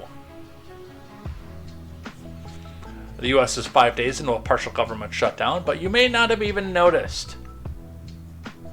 At least not yet. If the shutdown drags on, as it seems likely to, you may start seeing issues at the airport.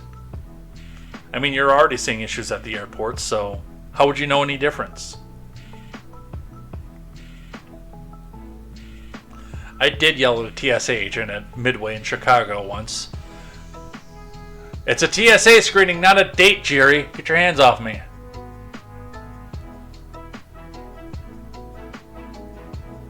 As loud as I could.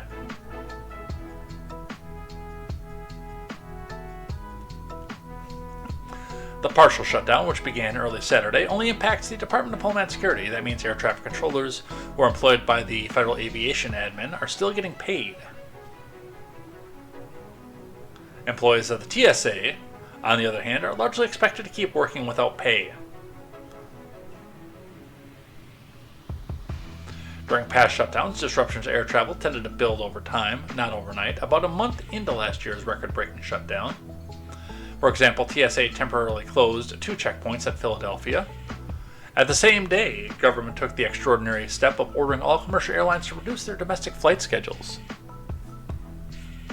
But this time around, issues could start to pop up sooner, said John Rose, Chief Risk Officer for global travel management company Altour. It's still fresh in their minds and potentially their pocketbooks, Rose said of last year's shutdown. Problems are more likely to build once TSA agents miss their first paycheck, but still have to pay this month's bills. They may feel pressure to call out sick or put up gig work in order to make ends meet. If you have a kid, a mortgage, car payment, food bills, you can't miss a check. Joe Schuker, Regional Vice President of the union representing TSA workers, said during the late 2025 shutdown, "Our members are worried about how to pay for childcare, wondering if they could be saving money by staying home with their kids." Even though air traffic controllers are still being paid to work, the shutdown could indirectly lead to flight delays. Airlines may delay the departure of some flights if they are waiting for passengers to get through security to board. TSA workers' shortages could also slow down the screening of checked baggage, which happens behind the scenes.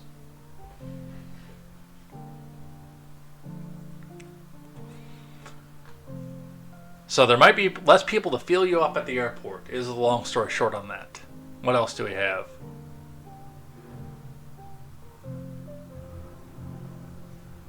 We're going to talk about voter ID.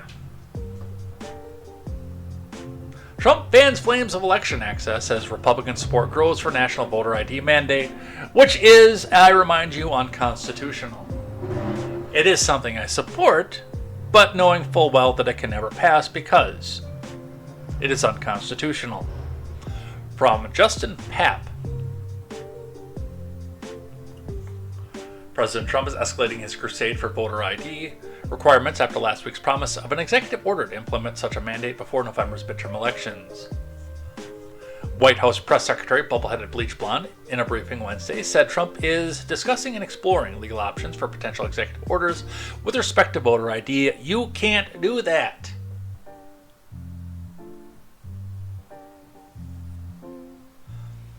Days after Trump said he would find a way to require voters to present identification across the U.S., whether approved by Congress or not.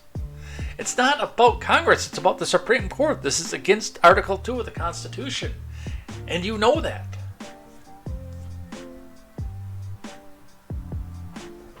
Bleach Blonde's comments followed a Tuesday night Trump's Truth Social post of an article about a local elected official urging Georgia state government to take over voting in Fulton County, the target of a recent FBI raid in a precinct that Trump lost to Biden in 2020. Trump is planning to travel to a different part of Georgia on Thursday to talk about the economy. Trump's recent fixation on elections and congressional Republicans' willingness to largely fall in line are raising alarms from Democrats and voting rights groups who see the recent moves as potential existential threat to American elections and an extension of Trump's past election denialism. The topic has apparently been front of mind for the president in a series of reposts on Truth Social that followed his initial post. Trump shared unfounded claims about irregularities in the 2020 election, and they have to put that. No, it does not. Supreme Court precedent in Marion v. Crawford does not say otherwise. Article 2 trumps all. No pun intended. Regulations for elections are set at the state level. Always been that way. That's why these idiot groups don't get anywhere when they try to sue Wisconsin to get rid of voter ID, because the Supreme Court has largely, again, pointed out that they can't get involved in that because it's a state level issue. It always has been.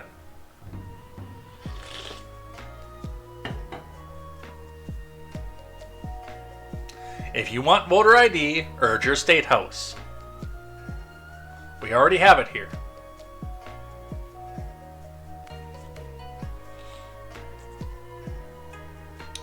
Democrats don't want voter ID because they want to cheat at elections, Trump told reporters on Air Force One on Monday. If you had a voter ID, if you had proof of citizenship, they could never win an election, and they know that. And they're fighting them to the hilt.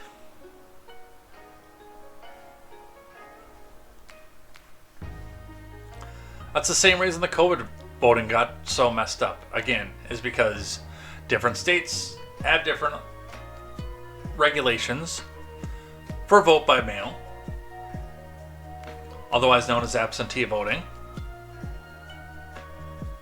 and nobody could get on the same page. It's the same reason, by the way, Democrats are continuing to not say that it's just unconstitutional on its face, and instead saying, oh, well, it's going to require that women have their birth certificate and their names match their birth certificate, and they got married and they changed their names. Oh my god, oh my god, oh my god, oh my god, oh my god. Because for the opposite reason, they don't want to present to their constituents that they cannot go back in and eliminate voter ID on a national level because it's unconstitutional.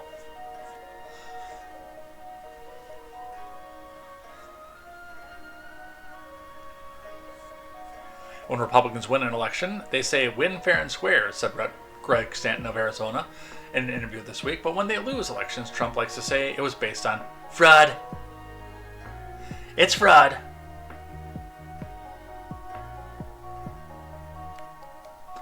Stanton is the chair of the New Democrat Coalition Action Fund, a political action committee that works to get moderate Democrats elected to the U.S. House. He called Trump's threat to unilaterally impose voter ID requirements purely bluster. I'm not wrong about this. I am right about this.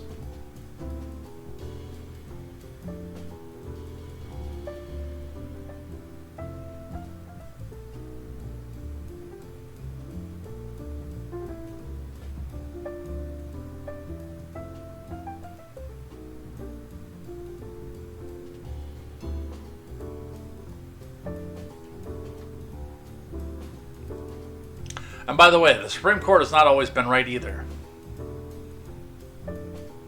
From the Daily Wire, Trump floats executive action on voter ID if Congress doesn't act. From Leaf LeMahieu,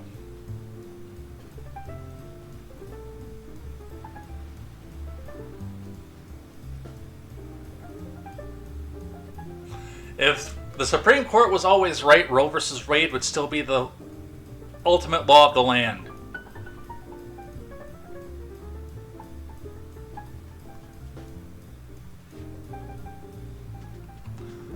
President Trump called for Republicans to get a national voter ID law passed ahead of the midterms, saying that he would take executive action if Congress could not get it done.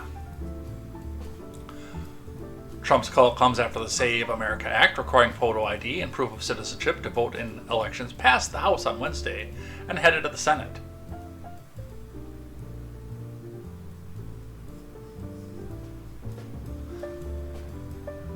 We cannot let Democrats get away with no voter ID any longer. These are horrible, disingenuous cheaters. They have all sorts of reasons why it shouldn't be passed, then boldly laugh in the back room after their ridiculous presentations, Trump wrote on Truth Social on Friday. If it weren't such a serious matter, it would be more considered a total joke. No voter ID is even crazier and more ridiculous than men playing in women's sports, open borders, or transgender for everyone.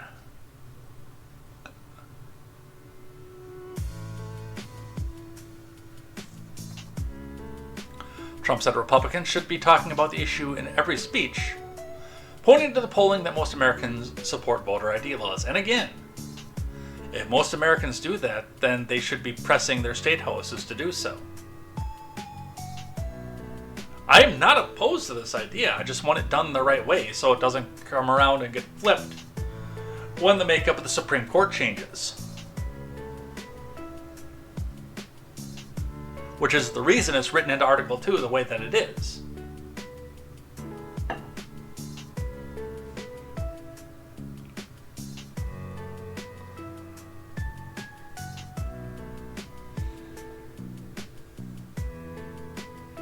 This is an issue that must be fought and must be fought now, Trump said.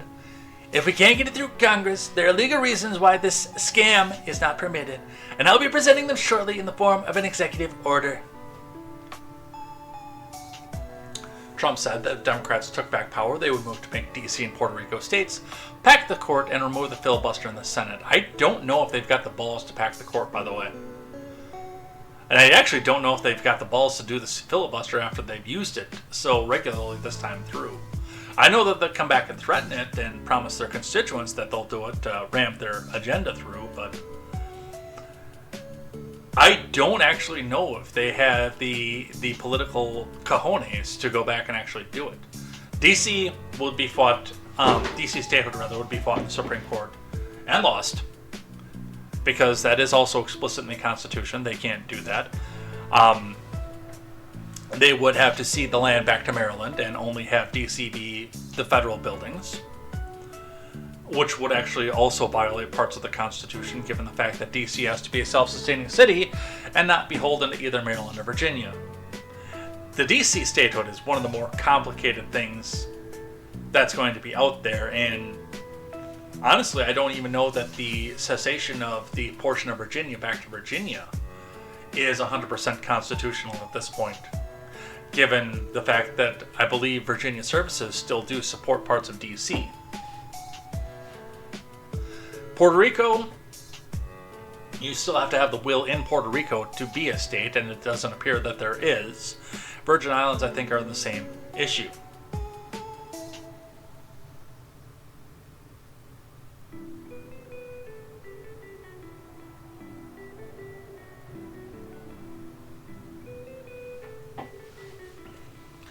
Our country will never be the same if they allow these demented and evil people knowingly and happily destroy it.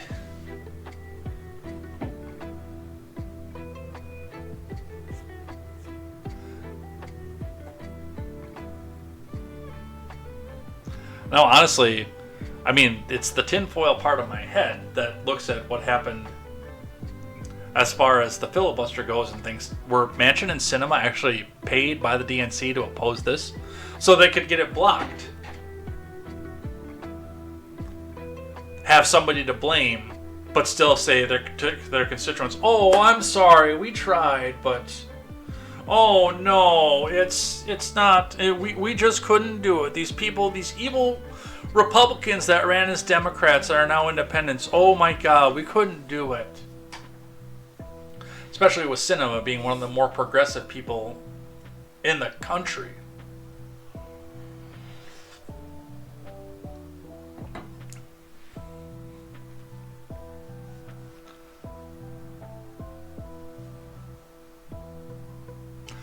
In a video posted on social media, Mike Lee said that Republicans in the Senate should now move forward with the debate and force Democrats to use the talking filibuster instead of the zombie filibuster.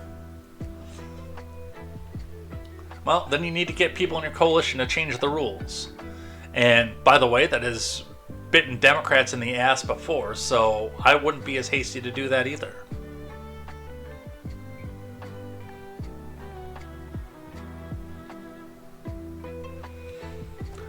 Utah Senator Mike Lee, speaking of Mike Lee, calls Schumer's Jim Crow 2.0 attack on voter ID bill paranoid fantasy, which it is. From Alex Miller. Senate Democrats have panned the GOP's push for voter ID legislation as akin to segregationist laws from the Deep South because, well, they don't have anything else to run on. But the architect of the bill in the Senate says their arguments are detached from reality. It's paranoid fantasy, said Mike Lee. These are absurd arguments. They should be ashamed to make them. They're not. There's no shame in that coalition. There is no shame in that coalition. You'd have to have shame in order to be ashamed of something like that.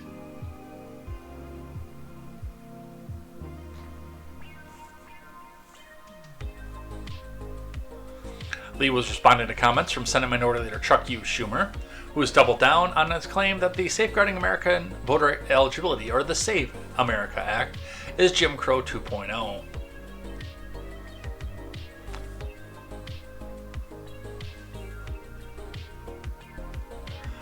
The bill, which passed the House last week and has been introduced and championed by Lee in the Senate, would require voter ID to vote in federal elections, proof of citizenship to register, and would mandate that states keep voter rolls clear of ineligible voters. Schumer and his caucus plan to block the bill, arguing that it's a tool of voter suppression and will disproportionately harm poor Americans and minority groups.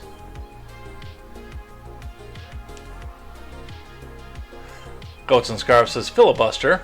I say those busters can fill these nuts if they don't shut up and get it together. But Lee argued that providing identification or proof of citizenship is routine in everyday life. Whether undergoing a background check to buy a firearm or filling out tax forms when starting a new job. By their logic, it's Jim Crow to require someone to establish citizenship before taking a job with a new employer, and that's insane, Lee said. I would not be going down that road if I was a Republican who had been in Congress for more than 10 years.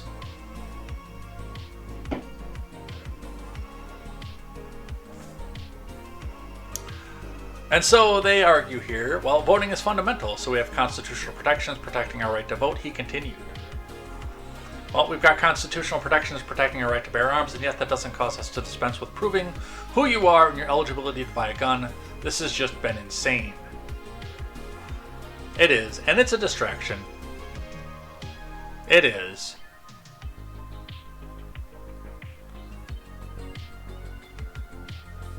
Alright, we are running out on the clock right now.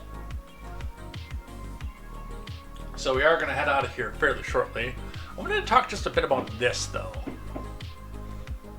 And then check the other stuff that we've got briefly. She was texting Tony, husband of Tony Gonzalez' aide, breaks silence about the affair. So, as mentioned before, an aide to Tony Gonzalez immolated herself, lit herself on fire, and then it turns out that she was having an affair with Tony Gonzalez from Nancy M. Pryor Johnson over at San Antonio Express News. More than 5 months after his estranged wife died after setting herself on fire, Adrienne Aviles declined to speak publicly about allegations that she'd had an affair with her boss, U.S. Rep. Tony Gonzalez. On Wednesday, Aviles broke his silence. In an interview with the San Antonio Express News, he said Gonzalez abused his power by becoming romantically involved with Regina Ann Reggie Santos Aviles, who worked in the Republican Congress's Uvalde office. Hold on. Let's just enjoy the oil ocean zone for a second.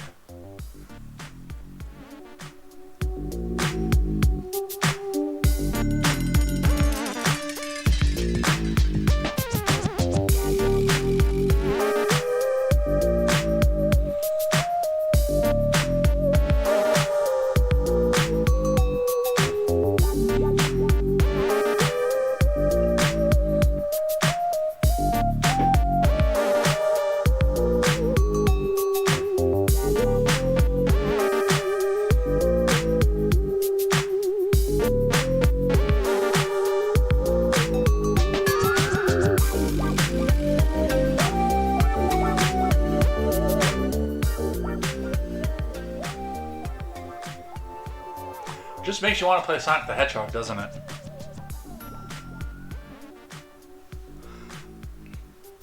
I wish there was a way to get some of these remixes entered back into their games over top of the songs that they remixed, because I think it changes the vibe of some of these games. Anyway, going back to where we were before. And of course, by the way, it's happening in Uvalde, because why wouldn't it be? You'll notice these same places keep coming up in politics. Uvalde, Minneapolis, Madison. They're always there. I hope that Tony will stand up and be accountable for his actions, he said. Aviles spoke the day after the San Antonio Express-News reported that a text message shared by a former Gonzales staffer showed that Santos Aviles acknowledged having an affair with a married congressman. The text was from a phone number that the paper verified was Santos Aviles's. It was part of a thread from April 27, 2025. In the message she wrote, "I had an affair with our boss." Santos Aviles was Gonzales' regional district director. She and her husband had an 8-year-old son. On September 13th, 2025, authorities said that Santos Aviles poured gasoline on herself outside of her home in Uvalde and was engulfed in flames. She died the next day at a Brooke Army Medical Center in San Antonio. Anybody verify, by the way, that that was her that did that? And again, we've got the Alex Jones tinfoily part of my head, but that sounds a lot more like something that somebody would do to keep somebody shut up than something that somebody would do to herself.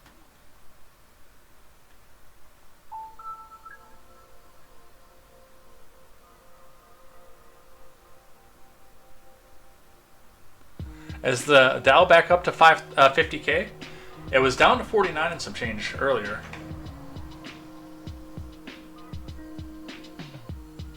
Yeah, it's still 49 and change today, goats. 49, 593, 46. It hasn't cracked 50K yet today. I have Chevrolet shirts.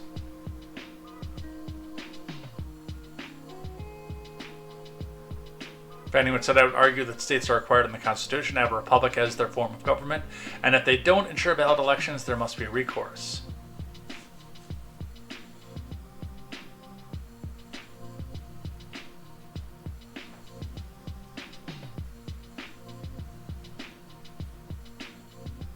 Stay calm and adjust your settings. That's the name of the song. In November, the Bexar County medical examiner ruled her death a suicide by self-immolation. Police said home surveillance video showed that she was alone when the fire started and that there was no evidence of foul play. She was diddling a politician and there's no evidence of foul play. Right.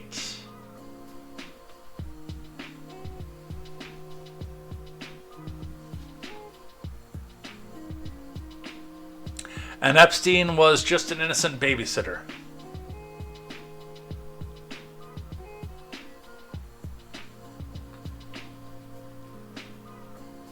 Alright, what else do I have here?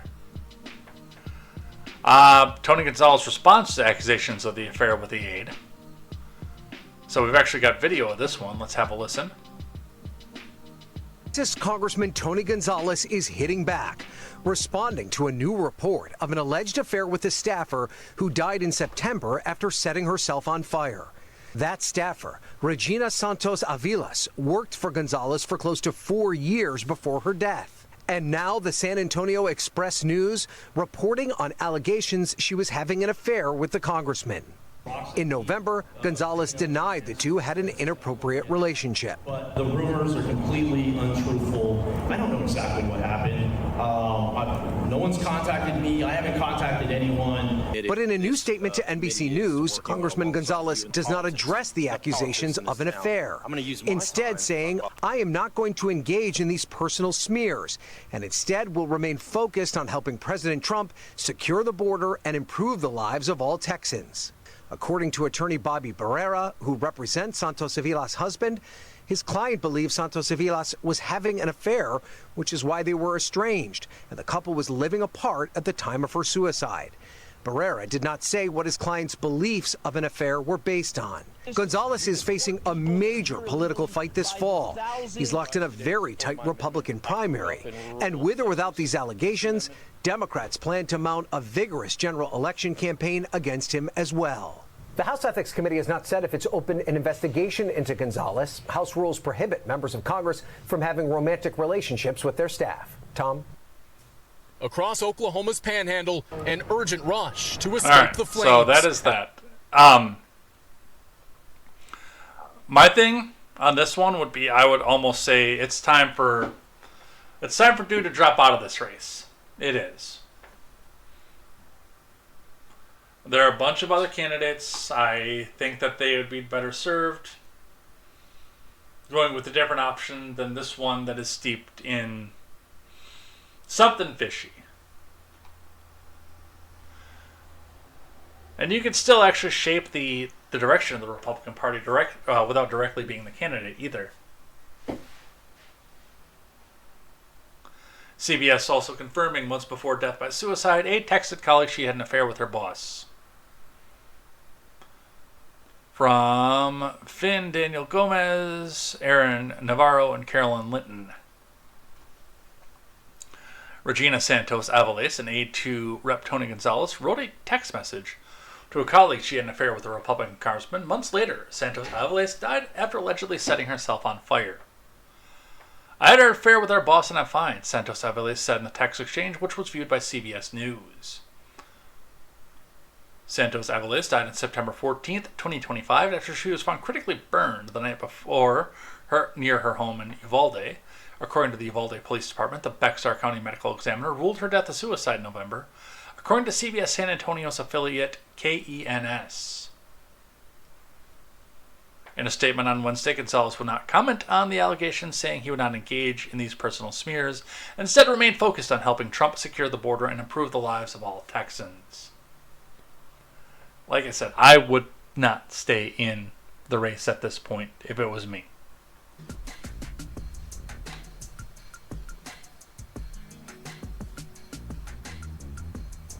Alright, what do I have time for? Do I have time for anything else?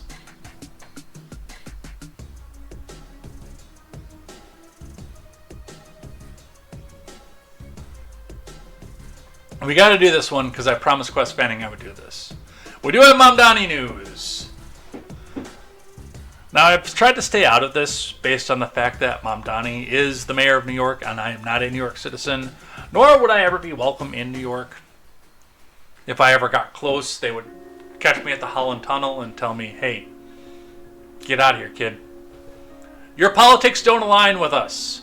Get out of here.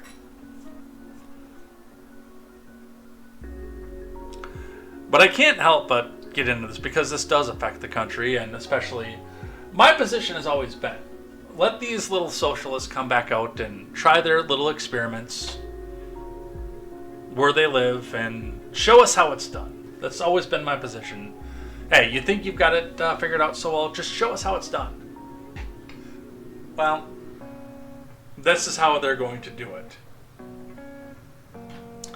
Because socialism, communism are not a participation optional situation. They are, we make this and then everybody has to participate whether they want to or not. Today, I'm releasing the city's preliminary budget. After years of fiscal mismanagement, we're staring at a $5.4 billion budget gap in two paths. I'm actually going to go with the last resort first. I'm not going to read his first path until second, because that's what he's going to come back and do and make it the problem of everybody else. So the other, last resort, balanced the budget on the backs of working people using the only tools at the city's disposal, which is eventually what is going to happen.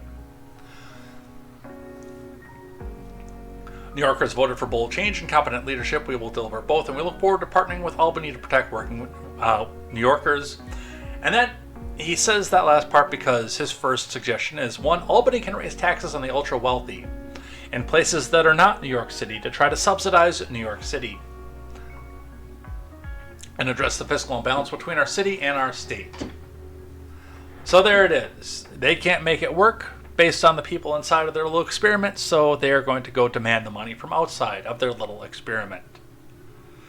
And when that doesn't work in New York, with progressive governor there, then they're going to go and demand that it comes off the backs of the United States government, who is at that point going to demand that it comes off the productive states.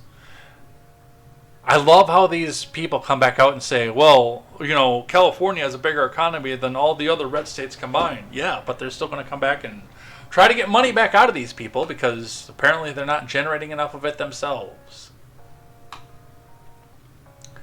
I don't understand how you're missing the point of this when you guys do this.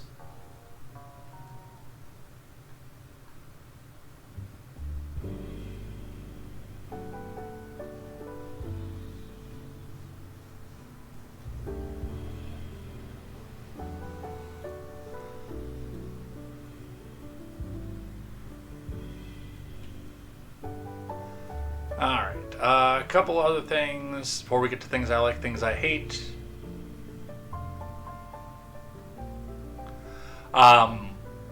Local to me, since you guys all know that I live in Eau Claire County, I'm not going to tell you where, but that I live in Eau Claire County. 4 people in custody after ICE makes arrests in Eau Claire County. 4 people are in ICE custody, according to the Eau Claire Sheriff's Office. The department was notified and contacted by Immigration and Customs Enforcement regarding an enforcement action taking place in Eau Claire County on Tuesday afternoon.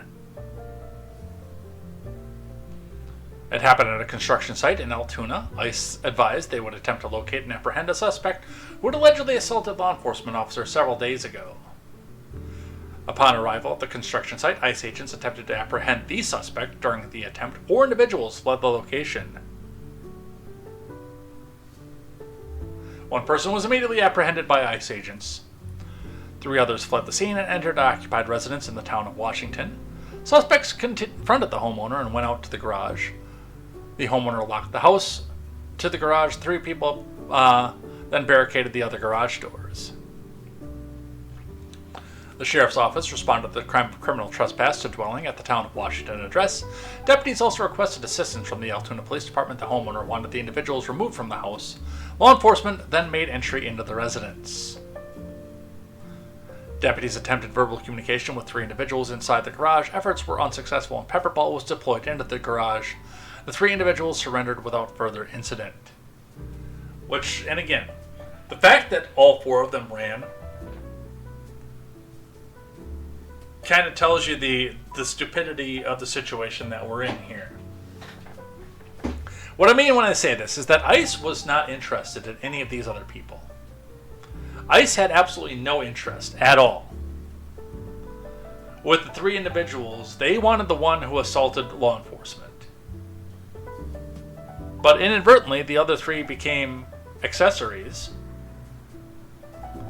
I don't know, I'm presuming by the fact that they arrested the one that tried to run right away that he was the suspect that they wanted, but the other 3 going back and now criminally trespassing in a home, barricading themselves in the garage, gave them another crime and a reason for ICE to come back and pick them out.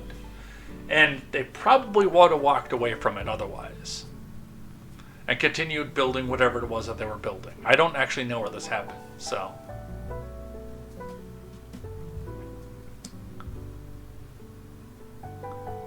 And the last one that we will do comes from a commercial from the Trump admin. Keeping cool while making America hot again, auto start stop is officially dead. Let's watch the video.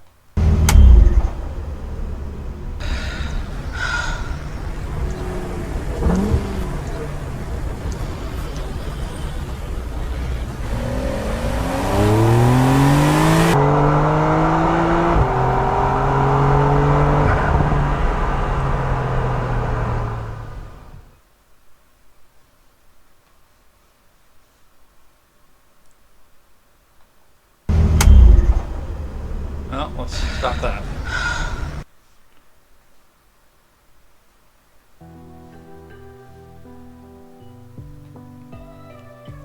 From CBS News, Trump admin moves to end universally hated start-stop feature for cars. From Amy Pichu.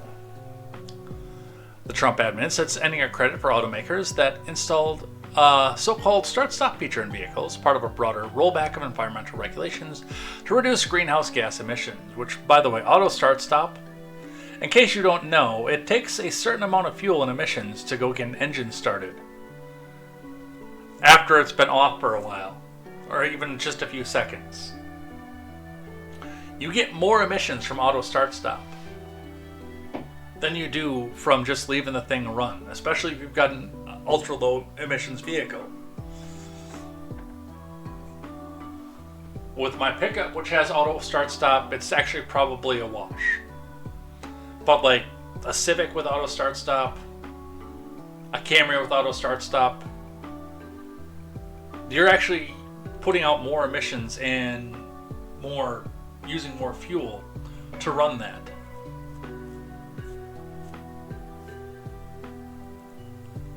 The The start-stop feature, which is today widely used in newer vehicles, shuts off the gas engines when cars idle, such as when they're stopped at a red light or stuck in traffic. The EPA described the technology as almost universally hated in its Thursday announcement about the broader overhaul. About 2/3 of cars are now manufactured with the start-stop feature, which is aimed at making internal combustion engines more fuel efficient while reducing carbon emissions. One analysis found that the feature can improve fuel economy by 7% and 26% depending on driving conditions. I guess if you're in downtown Chicago, it's more beneficial, I would say. Because you're stopped a lot more, but like, if I'm going around through Eau Claire, the stoplights are short enough that it's fairly moot. And again, the fact that to start an American V8 does require enough fuel and greenhouse gas emissions until it actually gets rolling again,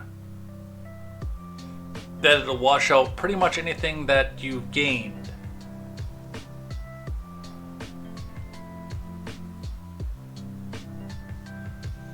Goats and Scarf says, 2 liberal heifers in a Prius does to carbon emissions what ordering a Diet Coke does to supersized Baconator combo.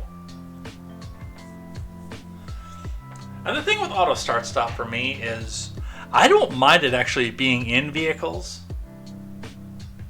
if you have the option to order it without, or like if dealerships have half of their, let's say their Ford Explorers on the lot, have auto start stop and half of them don't. If you've got a choice whether or not you want it, because I think people are still going to buy it. I do. I just don't think it needs to be required or incentivized as far as this one went, because it was never legally required to have auto start stop, but it was heavily incentivized.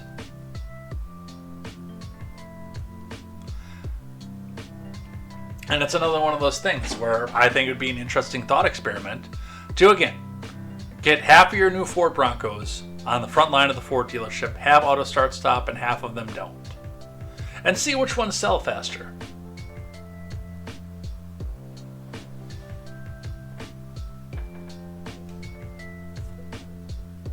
Then we will know how much it's liked. And yeah, I do still think that, again, there should be... It's the same thing with EVs. I think auto manufacturers should still manufacture EVs. They should be offered for sale, because people do want them. And I think that they'll sell, but to try to either mandate that it's only EV by a certain year and try to either incentivize or force by government mandate that only a certain amount of internal combustion engine vehicles get made, and everybody else who wants a new vehicle has to go buy EV, sucks to be you otherwise. That's not the right way to go off of it. And really realistically, you're seeing some of these companies start to lose money because they don't have the inventory in ICE vehicles, internal combustion engine vehicles, versus the EVs, and people just don't want to buy their shit.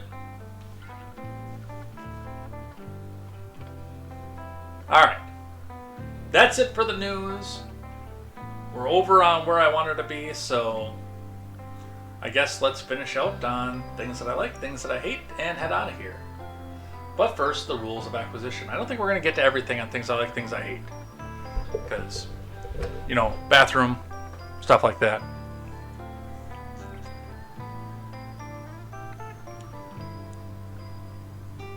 Alright, last week we ended off on the 168th rule of acquisition, whisper your way to success. 177th rule of acquisition, know your enemies, but do business with them anyway. That is from the DSN reference book, the Ferengi Rules of Acquisition. A fairly smart way to go it, because, hey, your enemy's money is just as green as yours. It spends exactly the same way. You find your enemies, you be cautious with the things that you say to them, the things that you talk to them about, the parts of your person that you share with your enemies. But if you have a product, they need a product, you're not going to make your profit if you refuse to sell to them. So, know your enemies, of course, but do business with them anyway. Your 177th rule of acquisition, and it's probably one of the smarter ones on here. Alright, let's do some things that I hate.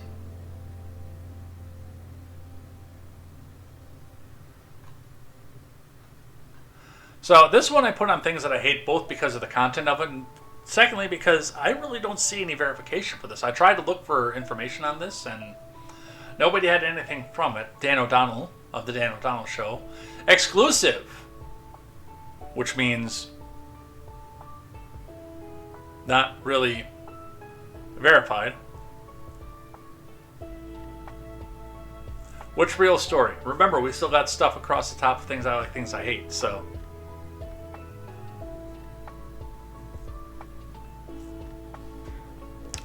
Black Hawk Middle School in Madison, Wisconsin is openly violating the 14th Amendment, Civil Rights Act, and years of Supreme Court precedent by offering free brunch and games today only to black students and staff members. Yeah, you can't do that in a public school. But again, I also was unable to find any verification for any of this.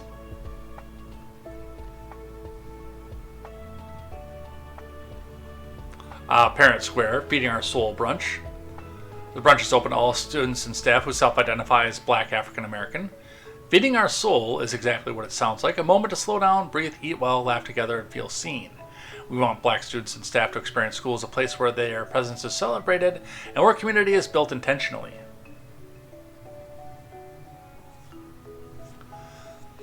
Chick-fil-A will be catered with drinks included. We will also have additional brunch food cooked by our very own Black Students Union staff. During the brunch, staff will lead a fun and engaging Kahoot game featuring Black history, facts, moments, and figures. It will be uplifting, interactive, and full of pride.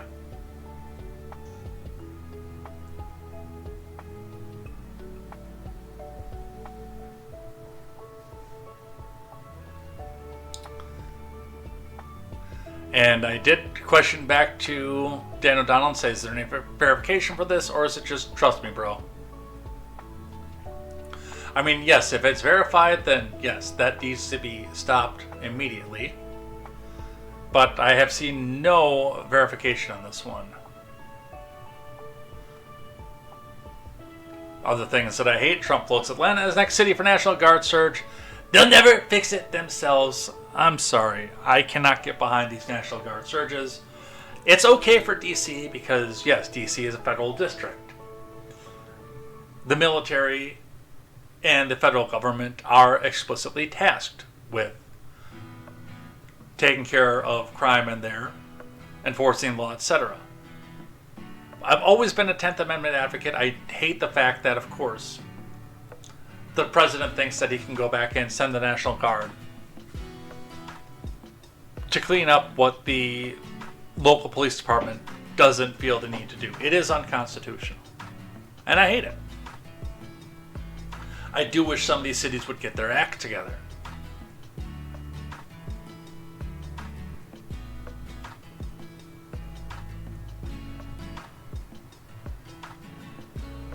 Now, if the chief comes back and requests assistance because they can't handle what's going on, that's a completely different story. But to go back in and try to force it down the throats, no.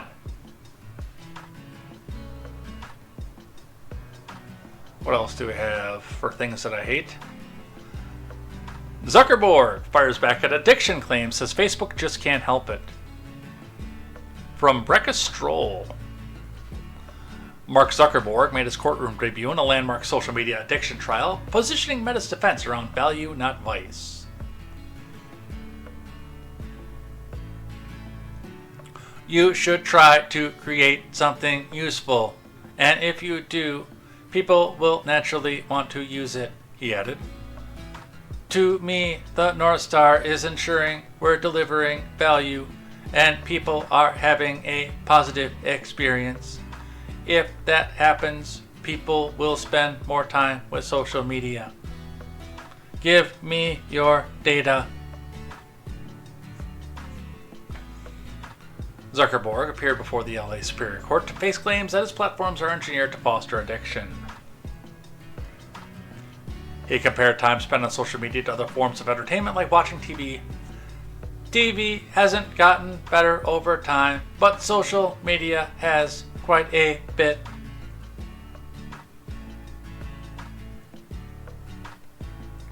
I believe the subway is interstate, so it's subject to TSA laws, though. And I think that's why the New York subway system can get away with it, because of its association with New Jersey. Correct me if I'm wrong, but I believe that is the reason.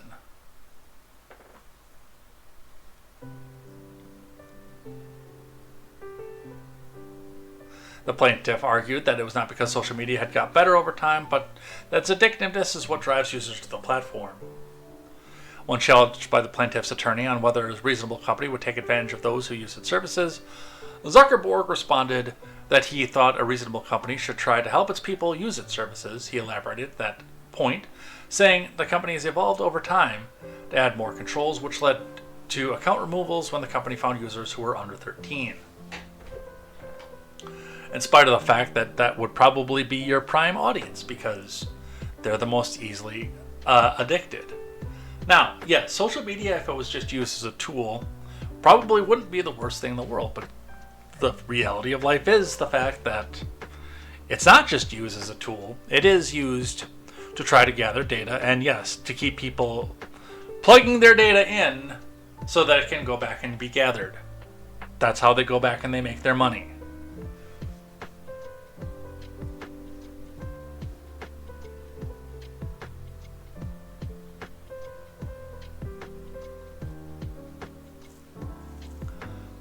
The View elevates AOC to Mensa status in bizarre Trump comparisons. So, the host of The View elevated AOC to Mensa status during Wednesday's broadcast, drawing a bizarre comparison between Trump and the Democratic Socialist darling, because Trump had a misspeak. Nicholas Bonacaro, after playing sound bites of Trump mispronouncing words, Joy Behar tries to claim AOC's rambling answer on Taiwan as Mensa material. Savannah Chrisley mentioned immediately counters. Mispronouncing a word is totally different than not knowing your position on Taiwan. Let's listen. And we now have 10 viewers, which means we've quintupled the size of the View audience.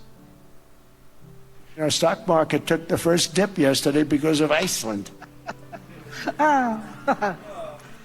So clearly, my mother used to say, don't spit up in the air, it comes back in your face.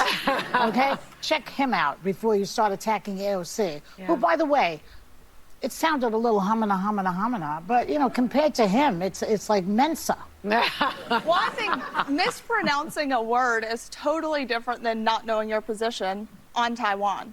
And what's important is how you recover from something. You know, Trump, he has done things. He has continued on with his speech and then continued on to meet with world leaders. Yeah. So the recovery is what mattered, and the AOC just didn't have a recovery. No, but he does it over and over again. How about the quantity of times? Let's point out that, you know, he is the president. Yeah. And he's been the president before. For 25 years, it seems. So my point is that I can take homina from Congress people and stuff. You don't have yourself together, that's on you. Mm-hmm. Can't take it from the guy who says he's the leader of the free world. It's harder to take. Yeah. It's harder to take. I understand that wholeheartedly. Yeah. AOC though is also the Democrats' pick for the next election. No. I don't know that that's so. You better tell that to Gavin Newsom. Yeah.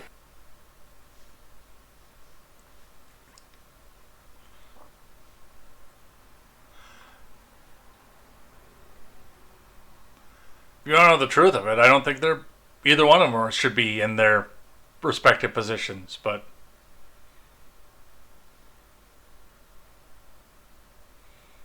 that's another point for another time. Alright. Probably do a couple more things that I hate. We'll do a couple things I like and head out.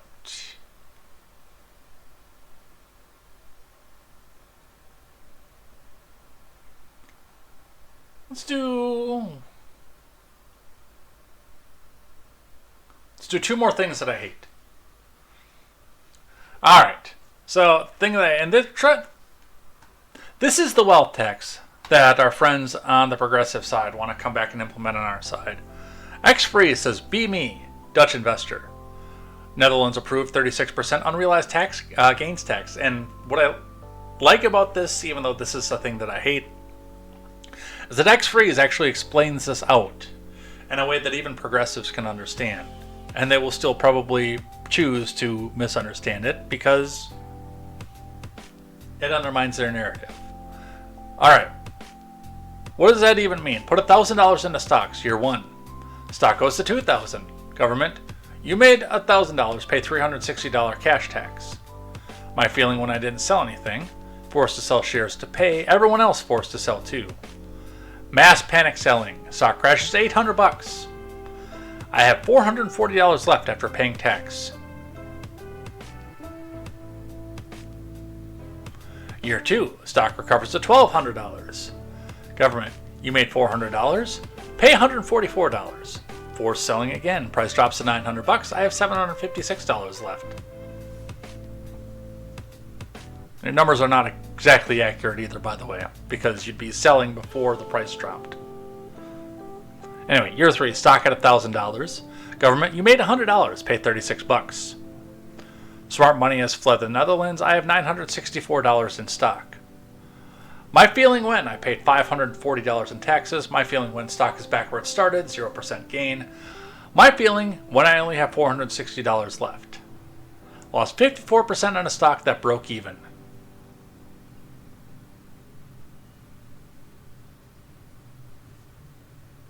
Government, thanks for the $540.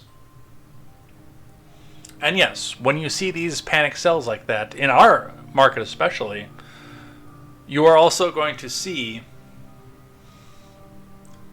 a fairly large amount of job loss. Lower value in company, lower ability for the companies that are with them to hire people to make the jobs. And expand.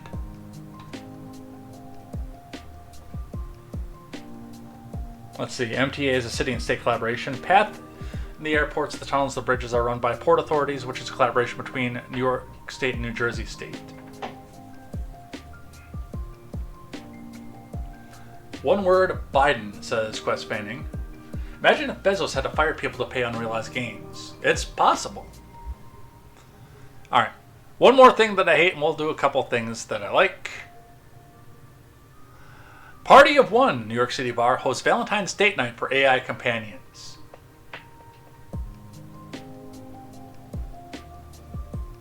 Yeah, it's really come down to that.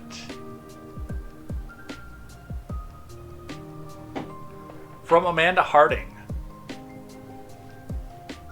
A New York City bar is making headlines after hosting a pre-Valentine's Day date night advertised for people in relationships with AI-generated partners.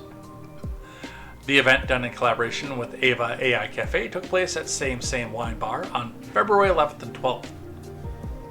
This Valentine's Day, Ava AI opens doors for the world's first offline space designed for dates with AI companions. What once felt like a romantic sci-fi idea is becoming reality. You can finally take your AI partner out on an actual date, the Eventbrite description said. Yes, this is all real. Dim lighting, soft music, and an intimate cafe atmosphere, all thoughtfully designed to make your first ever AI date unforgettable. The event was even pitched to people who weren't currently involved with AI partners. Don't have an AI partner yet? No problem, Ava AI has you covered during the event. You'll be able to meet your AI companion through Ava's brand new live voice chat feature, a unique real-time connection with an AI like never before. The description of the pop-up event read.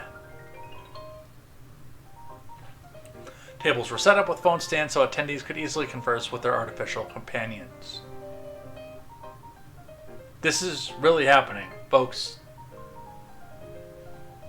This is a thing. So, be prepared, I guess. Let's do a couple things that I like. 2 articles across the same thing, one focusing on Rousey, one focusing on Carano. But Ronda Rousey and Gina Carano are going to fight on Netflix in May, and I am here for it. From the Associated Press, Ronda Rousey, Gina Carano will end their MMA retirements and fight each other in May. From Greg Beecham, Ronda Rousey and Gina Carano will end their lengthy retirements from MMA to fight each other on May 16th at Intuit Dome in Inglewood, California. The two pioneering fighters announced their returns Tuesday. More about that will be staged by Most Valuable Promotions, the combat sports promotion established by the influencer turned boxer Jake Paul and his business partner Nakisa Bidarian. The show will be broadcast on Netflix. By the way, I'm watching that. The 39-year-old Rousey hasn't fought since 2016, while the 43-year-old Carano's 8-bout MMA career ended in 2009. They will fight at 145 pounds for the 5 5-minute rounds. Despite their lengthy absences, Rousey and Carano remain two of the most iconic fighters in MMA history. For their trailblazing careers, Carano led the once outlawed sport into the mainstream of broadcast television, while Rousey secured the enthusiastic acceptance of women's MMA by Dana White and the UFC. Rousey, 12-2, rose to become arguably the biggest star in all of MMA after winning an Olympic medal in judo in 2008. Her armbar finishes and cage charisma single-handedly prompted the White to begin promotion of women's MMA, with Rousey at the center of the plans. Carano, 7-1, fought the first Nevada-sanctioned MMA bout between women in 2006, and she won a series of fights that made her a network television draw in the sport's early days. She stopped by Chris Cyborg Justino in her most recent fight in August 2009. She moved on to acting career despite repeated rumors of a return to the cage. I'm here for this, guys. I want to watch this one. I like Gina Carano. I know very little about Ronda Rousey, but I like Gina Carano. And I think this is going to be a good one. Doesn't look like this is going to support a charity, but I hope that they change that and put a charity in behind this. A couple other things that I like. I've always enjoyed Andrew Klavan's satire, and because of the length that we've gone so far, I am going to put this one in the Discord, but I want to just read briefly off of this one. This is a satire. Yes, this is not a real article, but the snark that comes from Klavan is always great. Republicans alarmed by the new poll showing voters expect results. Republicans are beginning to panic as polls show them losing popularity before the upcoming midterms in a party Zoom meeting to discuss the crisis. GOP Senator Samuel T. Schnorrer from the great state of Lassitude told his colleagues, "When I first saw the new numbers, I nearly lost my head. I started babbling like a crazy man about passing laws and cutting entitlement spending before it drives us into insolvency. Thank God my consultant was there to slap me in the face until I came to my senses and realized if we start passing laws and all sorts of loony stuff like that, we won't be blamed for the results, and I think we just have to stick to the original game plan of shaking our fists at Democrats on Fox News." Congressman Lauren Loveless from the persistent state of hysteria blamed President Trump for bad poll numbers, saying the president keeps doing things. Things are bad, especially when you do them. That's why we do nothing. It literally means no thing. As right there in the word, really being a congressman is not that complex if you know how to speak English. Also, you have to know when to stop speaking English before you actually say something, and instead just keep shaking your fist at Democrats on Fox News. The polls do confirm that Trump's actions are alienating people in the party's coalition. According to one poll, Nikolai Kaminsky, 67% of the Republicans feel Trump is not carrying out their wishes, that he would make government smaller while not cutting any of their benefits, bring down prices while continuing to print massive amounts of money so they don't lose any of their benefits, and deport illegal immigrants without making it hard to find someone to mow your lawn while you pay him crap wages, and shout, "That's mucho dinero, amigo," because what the hell does he know? He doesn't even speak English. Last paragraph I'll read off of this one. According to another poll, Stanislaw Dabrowski, 55% of independent voters feel the news under the Trump admin is far too chaotic, and they yearn for the days where they could kick back in front of the TV and watch President Biden shuffle around aimlessly, calling America racist, while reporters marvel at his ability to lick an ice cream cone and fall down a flight of stairs at the same time. Andrew Klavan snark is some of my favorite. Let's go post this in the Discord. We'll post it in general chat. And we can go back and have a read on that one.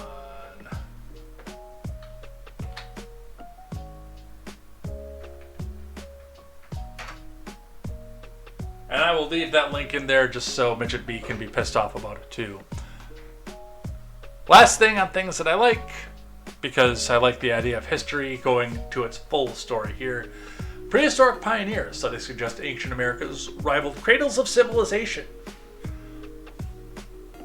I do think that the headline here is a little bit hyperbolic, but it does show that, yes, there was civilization of some sort going on even before the cradle of civilization.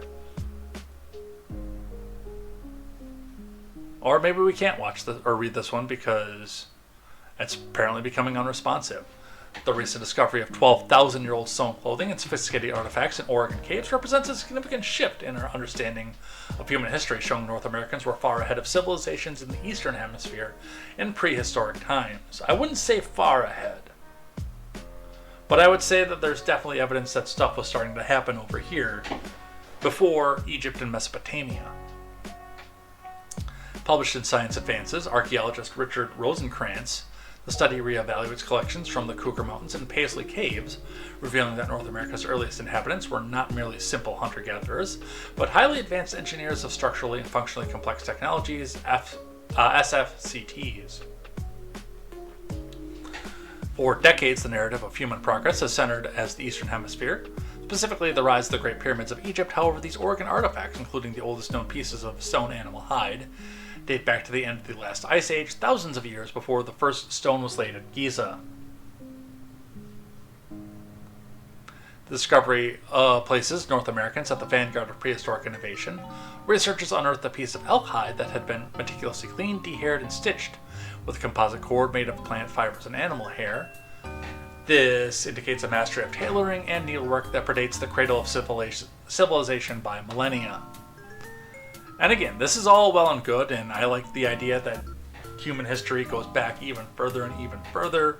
And yes, I think that to an extent it does lay evidence into creationism, but to come back out and say that America was a bigger, better civilization before the Great Pyramids ever showed up doesn't necessarily track to me, because it seems more like these were independent hunter-gatherers or small tribes that had not formed a great community and thus a civilization, but were able to come back and create stuff that at least protected themselves. So that's what I have for that. And with that, we are out of here. It is over. It is done.